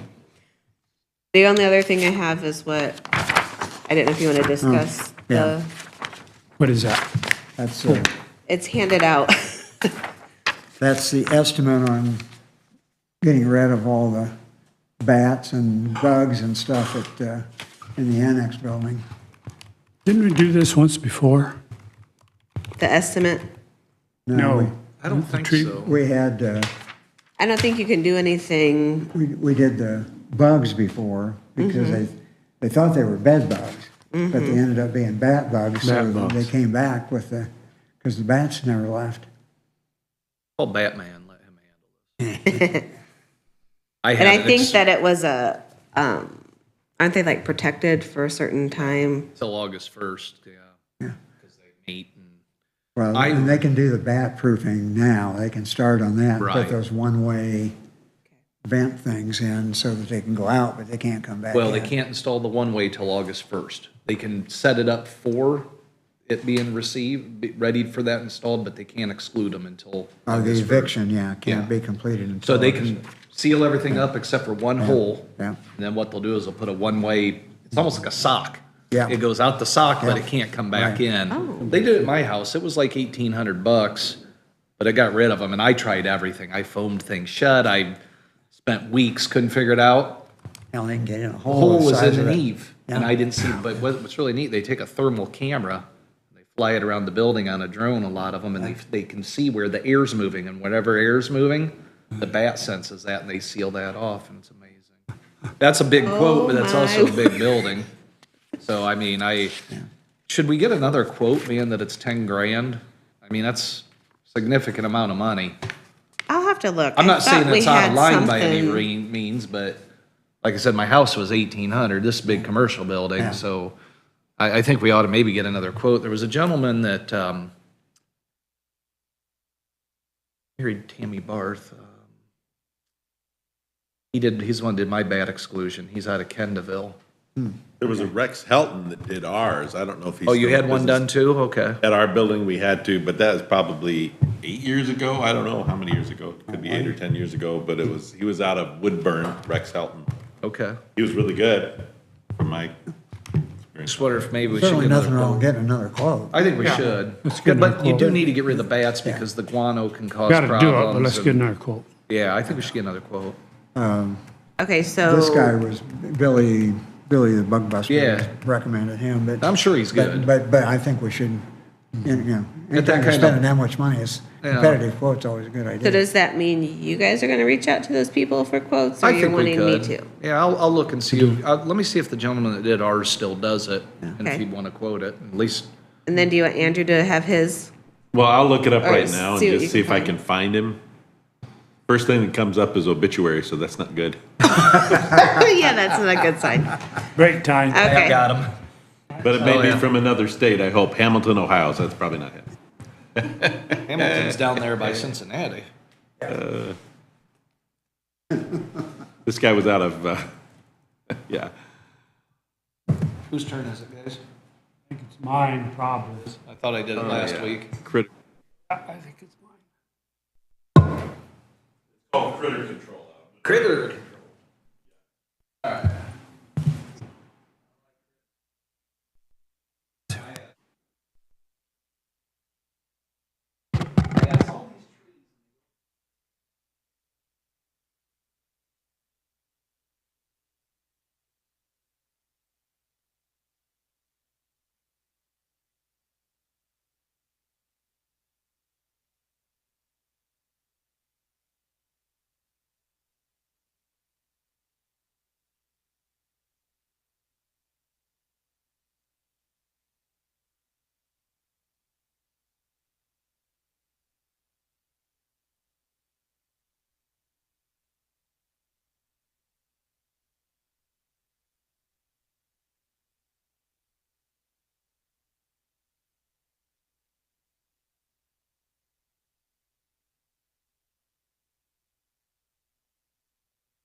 Oh, for your for your. Yeah, just to see if he'd be interested in Quote in that? quoting that. Who should I tell him to call? Probably give my cell phone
number. Over 80.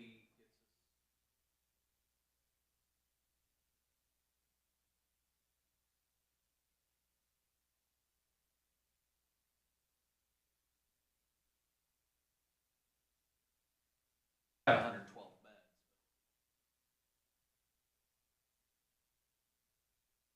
Away from men, you have to.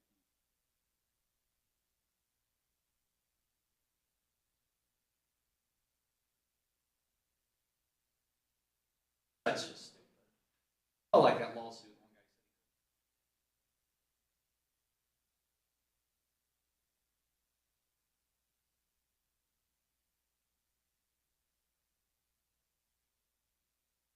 said. Lose some freedoms when you go. Well, yeah, you still have rights, but not all of them.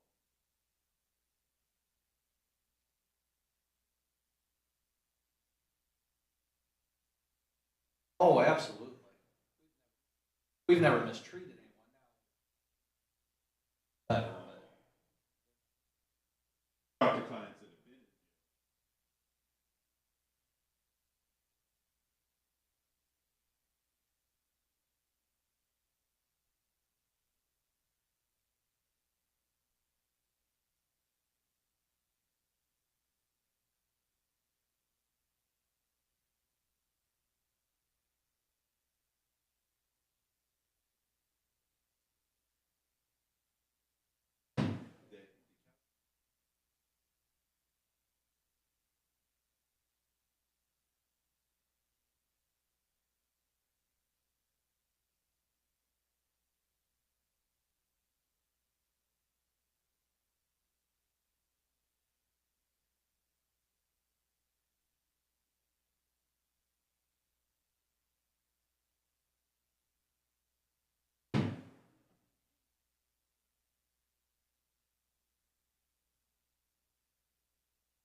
They're looking for all of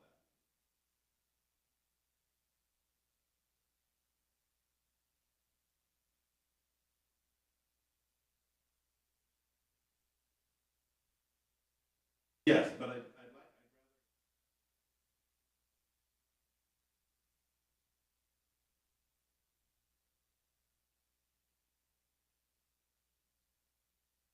Oh, that's fine. I'm good at. Okay, yes, I will do that.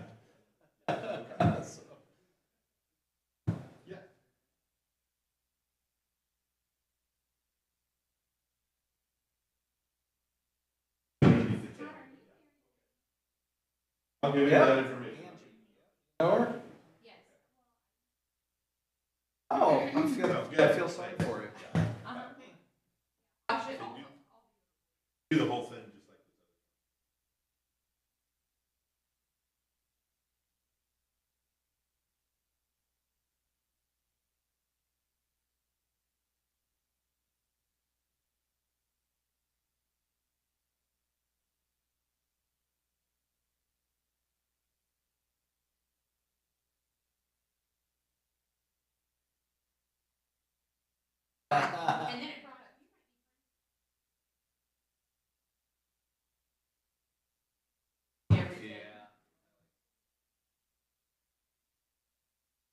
Yeah, that's correct.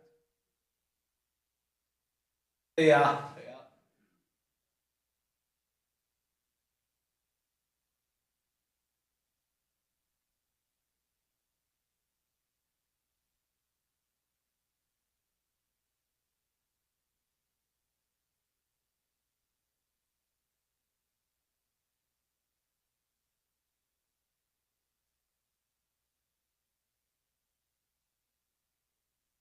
Okay, we are back. Everybody's mics are on. Yes?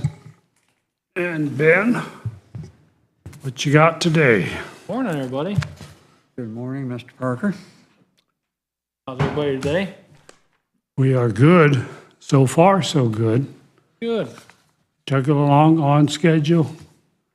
I'll Wonders never cease. try not to take a lot of your time. Got a few things today. I sent you guys out the bid tabs last week from Bridge 57. And along with the recommendation to award to Milestone.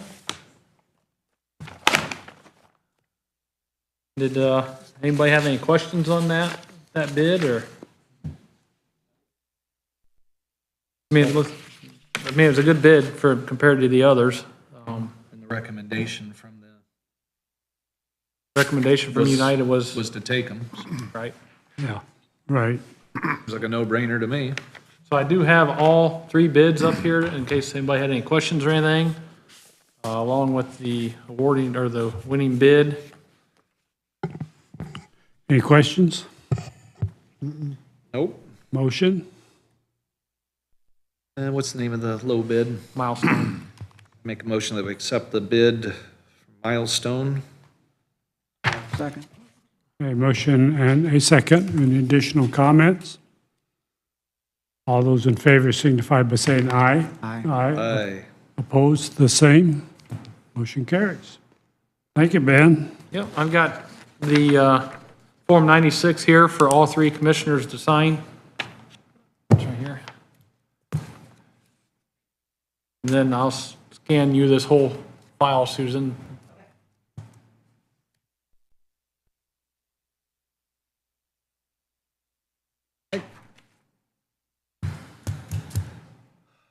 What road is that?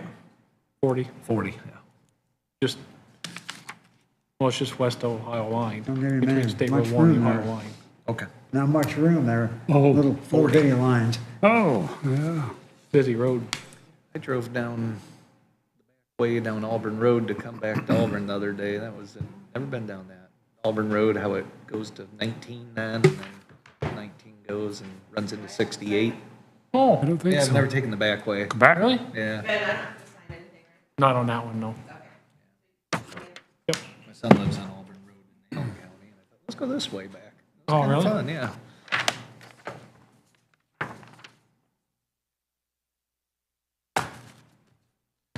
Okay, well, I'll get moving on that then. Great.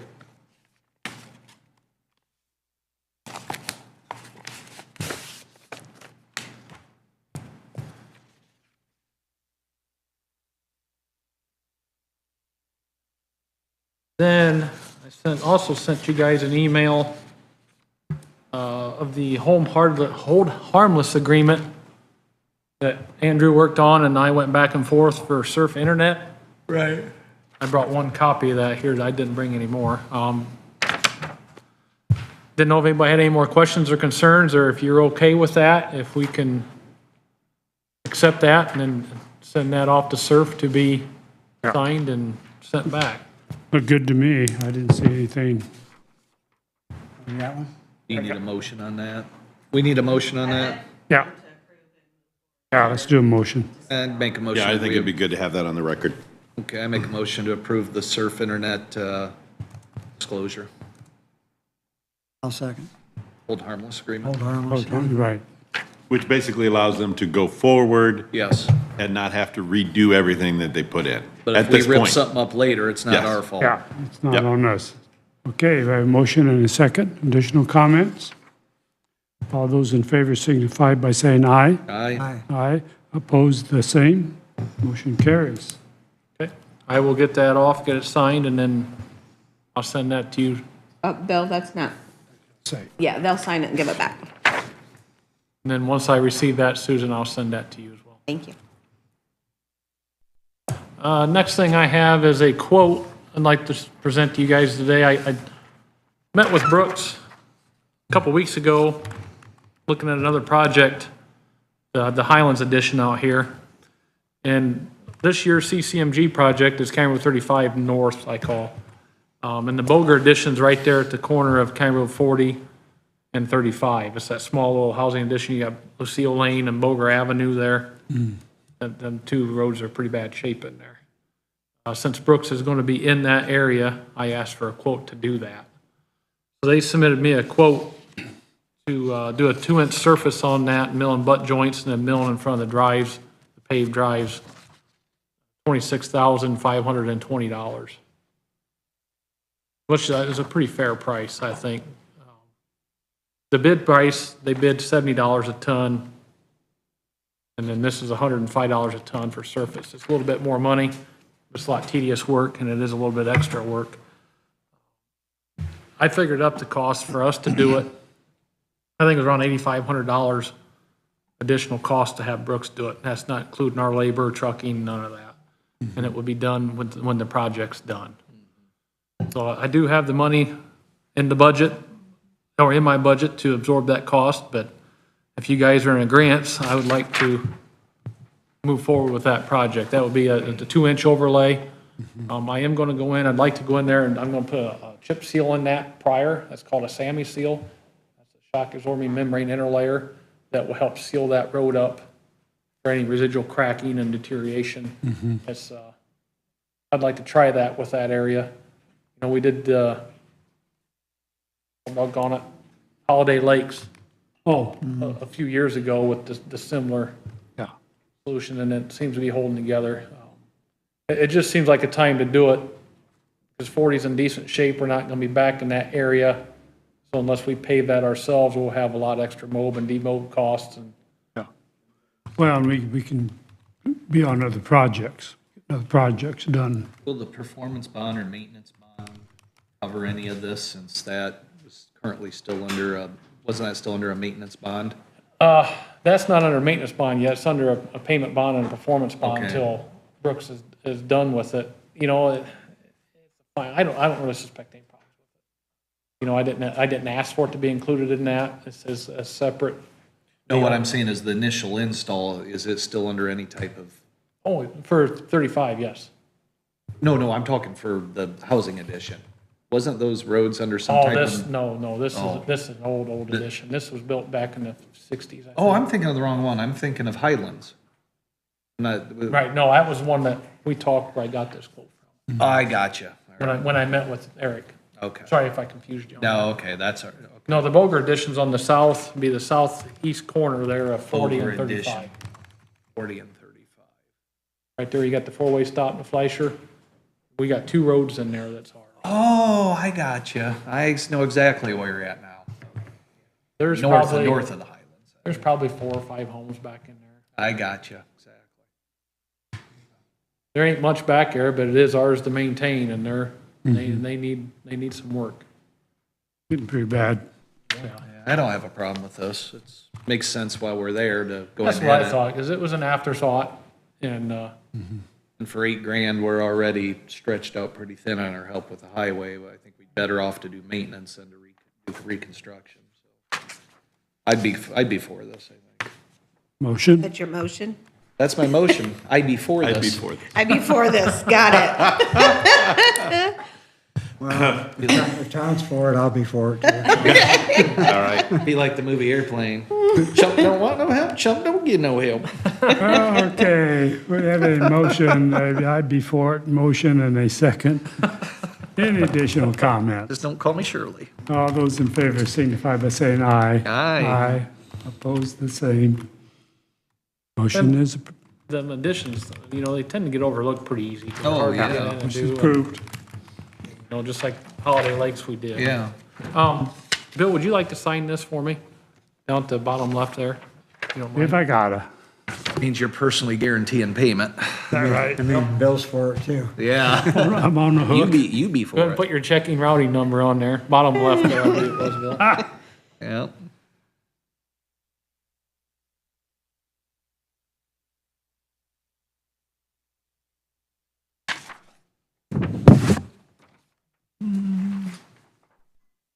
Thank you.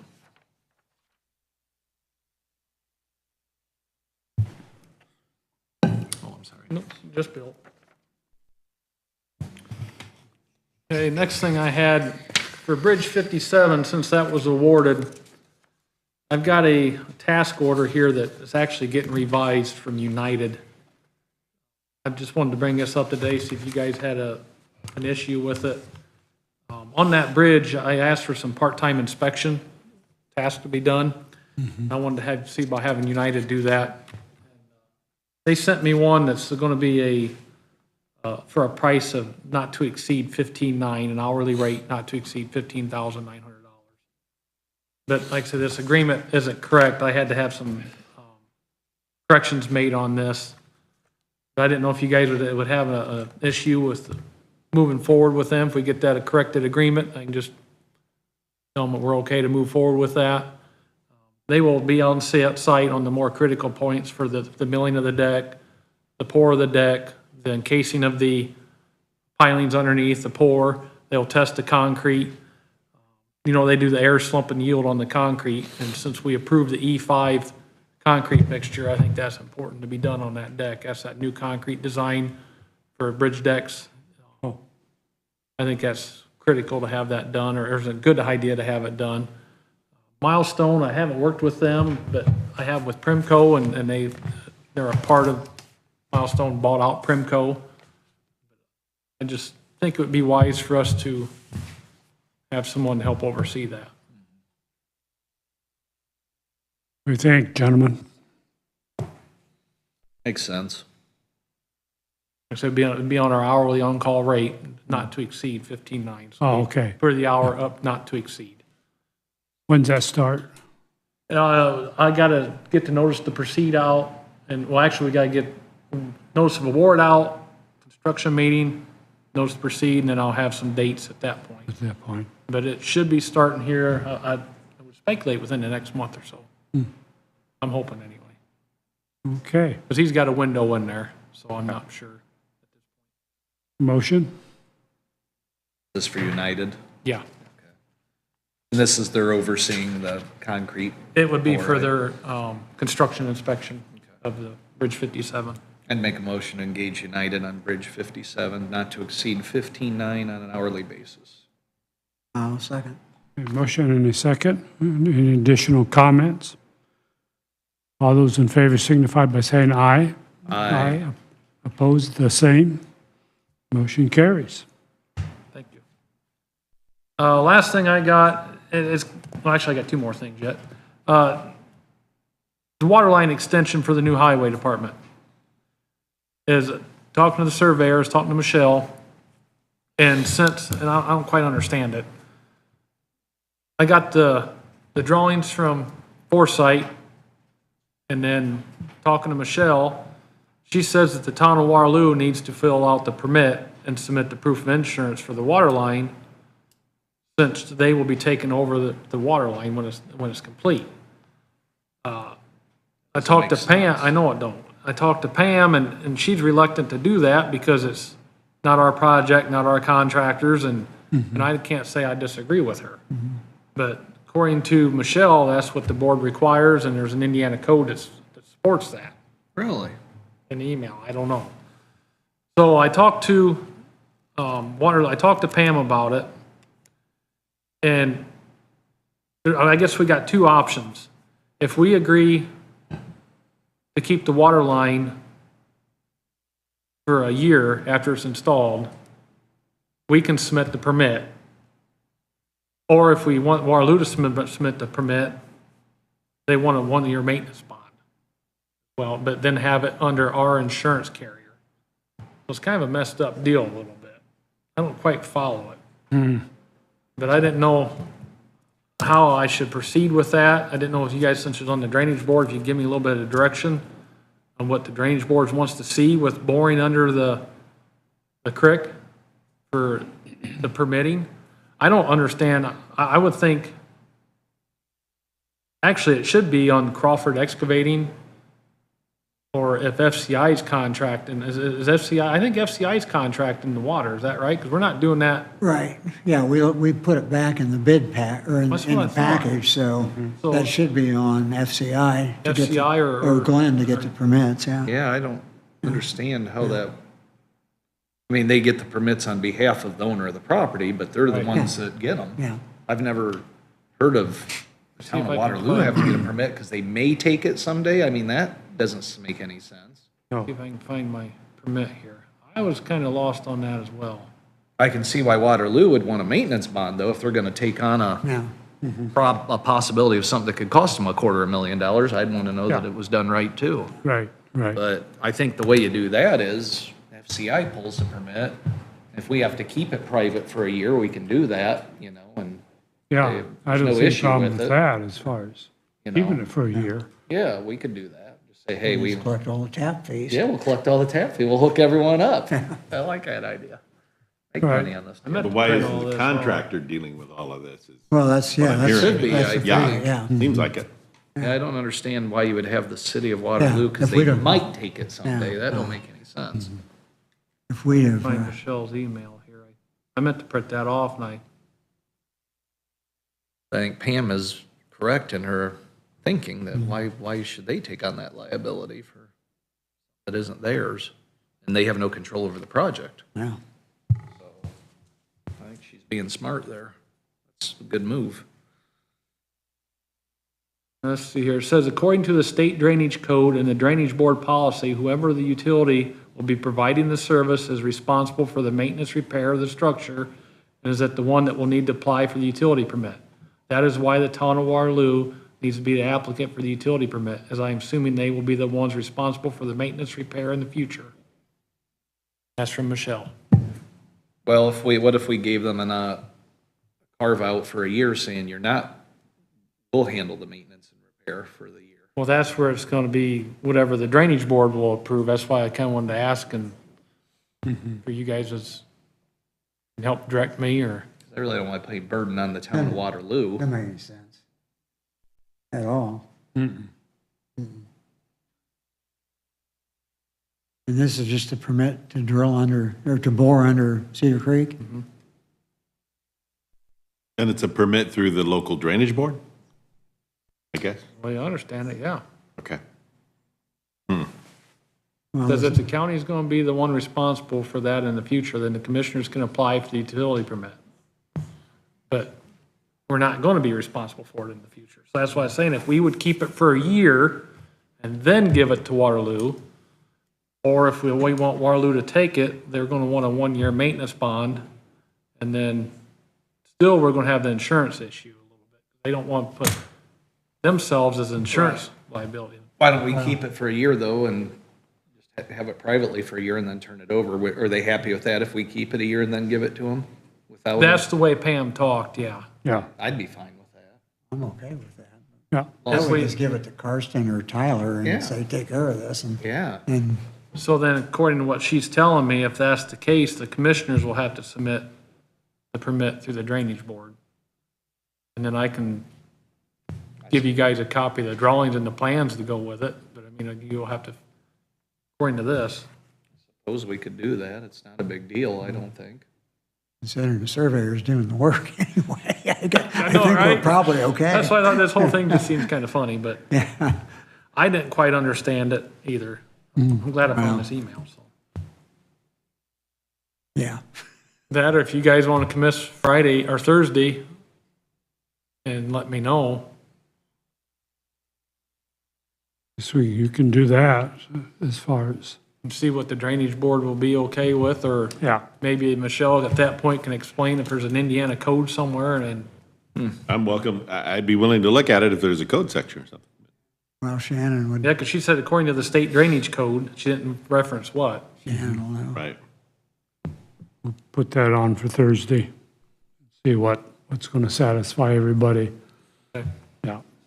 You can do that and then let me know Yeah, how man. I need to proceed or what. That would be great. Sure. We'll do that. Okay. And the last thing I got for you guys today is I got a copy for each of you of the draft utility permit that I worked on. I did send this to Andrew last week, Mr. Cruz. Yep, and I think I emailed you back maybe yesterday on it. I can't Yep, and I recall. responded this Okay. morning, so. All right. This is replica of our standard, the permit we had, our utility permit. And the main thing that changed in here was fees for the permit, and then along with penalties and fees. So I'm just giving you guys these as your copy today to look over, take home and read, and if you have any questions, take a highlighter or something, mark it, or if you want something added to it as well. I mean, there's a page here on the bottom or right on the back, make some notes and then let me know. I'm proceeding forward with this. This is just a draft here, Right, right. so, Understand. We will do that. Homework. okay. I think it sounds pretty good. I referenced a lot of Allen counties off of this and their costs. Seemed the most Yeah. reasonable. That's good. A lot of other counties did have a cost, but for what's entailed with it and the work that goes in it, it seemed very minimal, so. Well, we've got to, I think it's important if we can get this inspector position to handle this stuff, so we've got to have some fees in place to Sure. fund that position. Right. So So, but like I say, please look that over looks that reasonable. and let me know. Yep, We will do that. very good.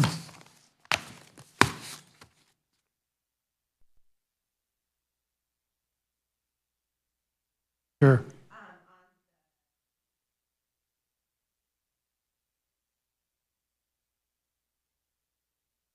Yes. I think we do. Yep, to authorize settlement. Yeah. Yep, that was one of my issues to discuss today, so. Everybody seen the numbers? Good with the number? Yeah, $400 depreciation. and Something like change. that, it's Yeah. not worth Yeah. Yeah, fighting over that in litigation. we'll spend $1,000 to fight it.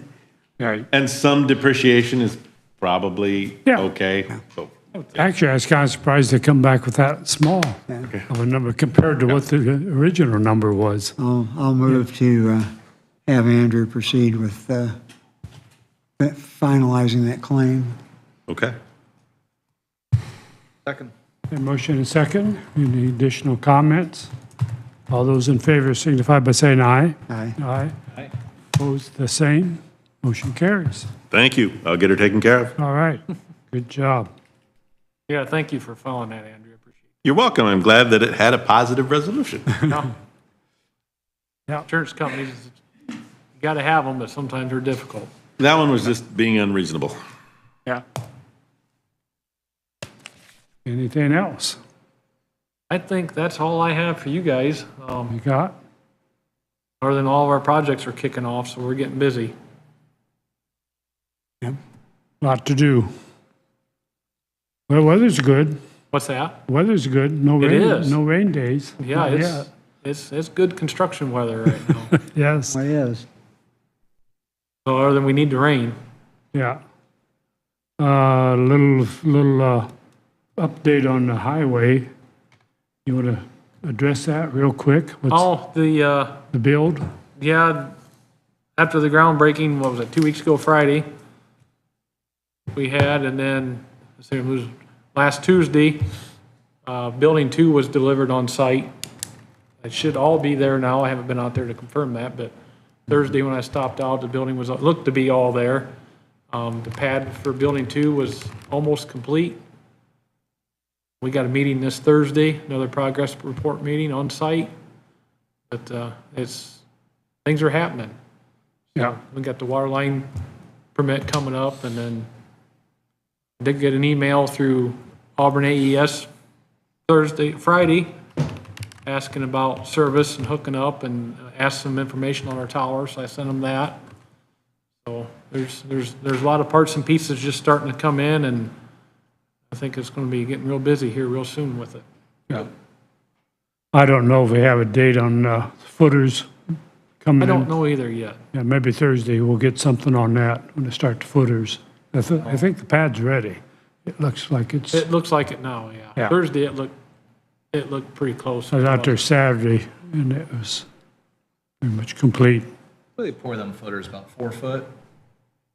42, 48 inches, I think, yeah, 42 that. anyway. I think it's 3.5 feet, it's 42 3.5, inches. okay, 42. Sounds right. Okay. Yeah, it's gonna be exciting to watch it take off, and I want to try to start slipping out and get more pictures of it. Yeah, that'd be Key. good. Yeah. As invoices and stuff come in, if they get to you, just get them to me. Okay, I mean, they should come they my should way. come up here. Right, they should come up my way, but if not, just send them to me. They don't need, your girls don't need to do a claim or anything. I'll take care of it here. Okay, All right. I like it, I can send her a lot of invoices. Only for that. They'll come rolling in, won't they? Oh, buddy. Oh, yes. Okay. Thanks, Ben. Yep, no problem, guys, Have a thank good you. day, good week. I hope so. Okay. Well, I think we are through everything except maybe miscellaneous topics. Anyone have anything? We have Lita for the last. That's right. And sorry. Aaron, and they're here if we, oh, it's time anyways. Yeah, Lita, you're up.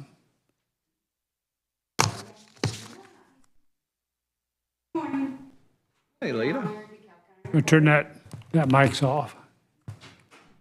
Not now. There you go. I'm here to introduce you to the new director of Alliance Industries, Erin Potter, and so I'm going to turn it over to her.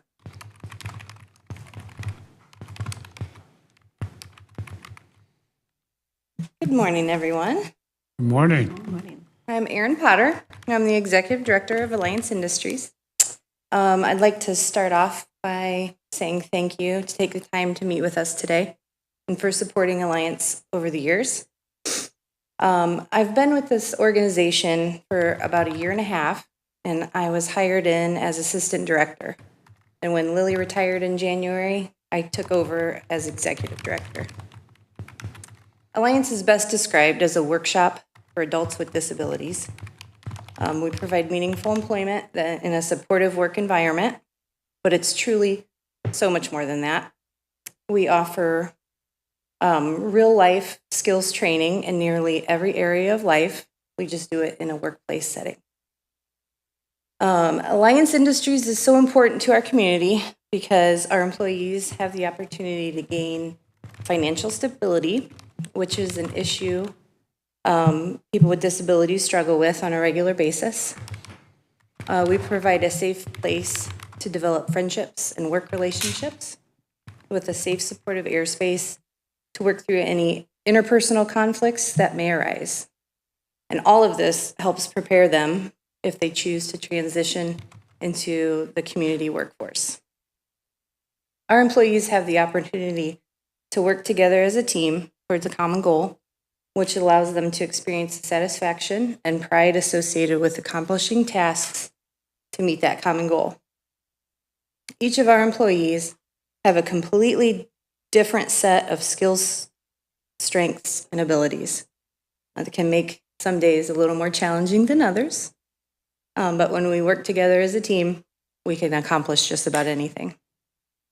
When I walked through the door a year and a half ago, I assumed I would be the one teaching them, but they've actually been the one teaching me. They've taught me to look at things from a different perspective, that not every situation needs to be black or white. Sometimes gray area is a perfect fit. They've also taught me that it's okay to fail as long as you keep trying. And it's okay to be different. They remind me every day to appreciate the joys in things like birthdays and hot dogs and ice cream.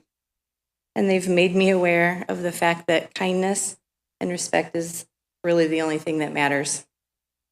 They've also taught me how powerful a smile can be.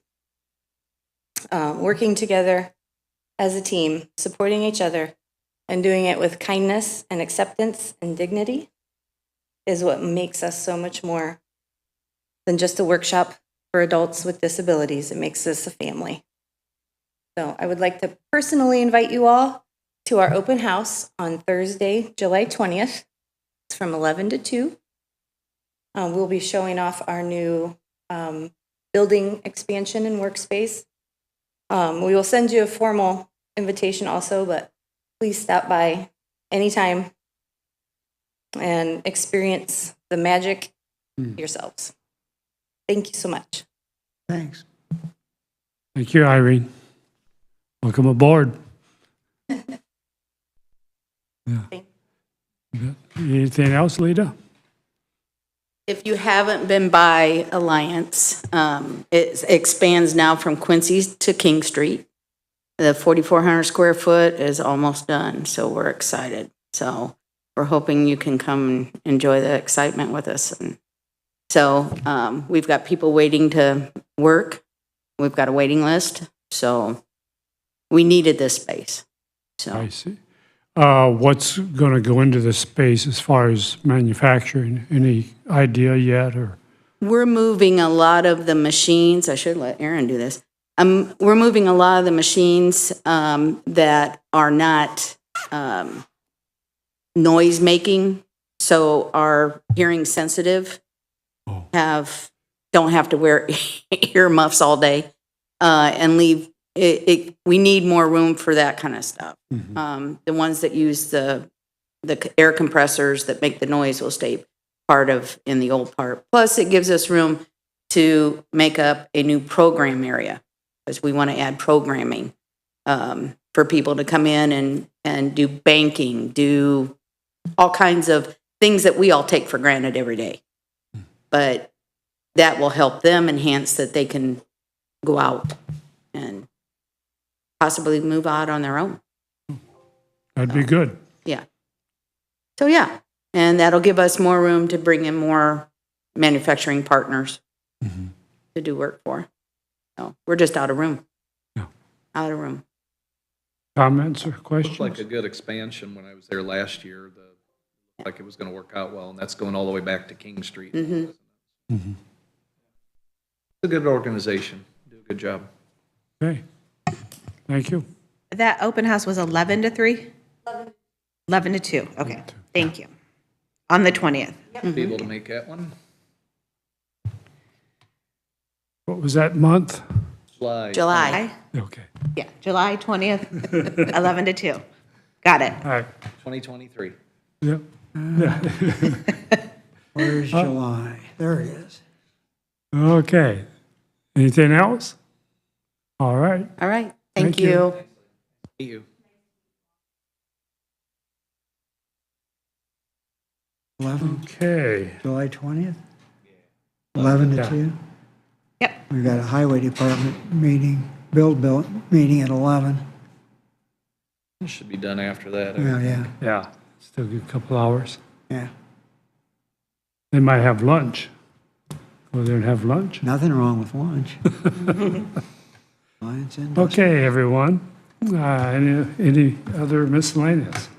Now we're done with the itinerary. Yeah, I don't have anything except for these for you guys to sign before you go. Other than that, we're good. All done? We are adjourned. Thank you, everyone.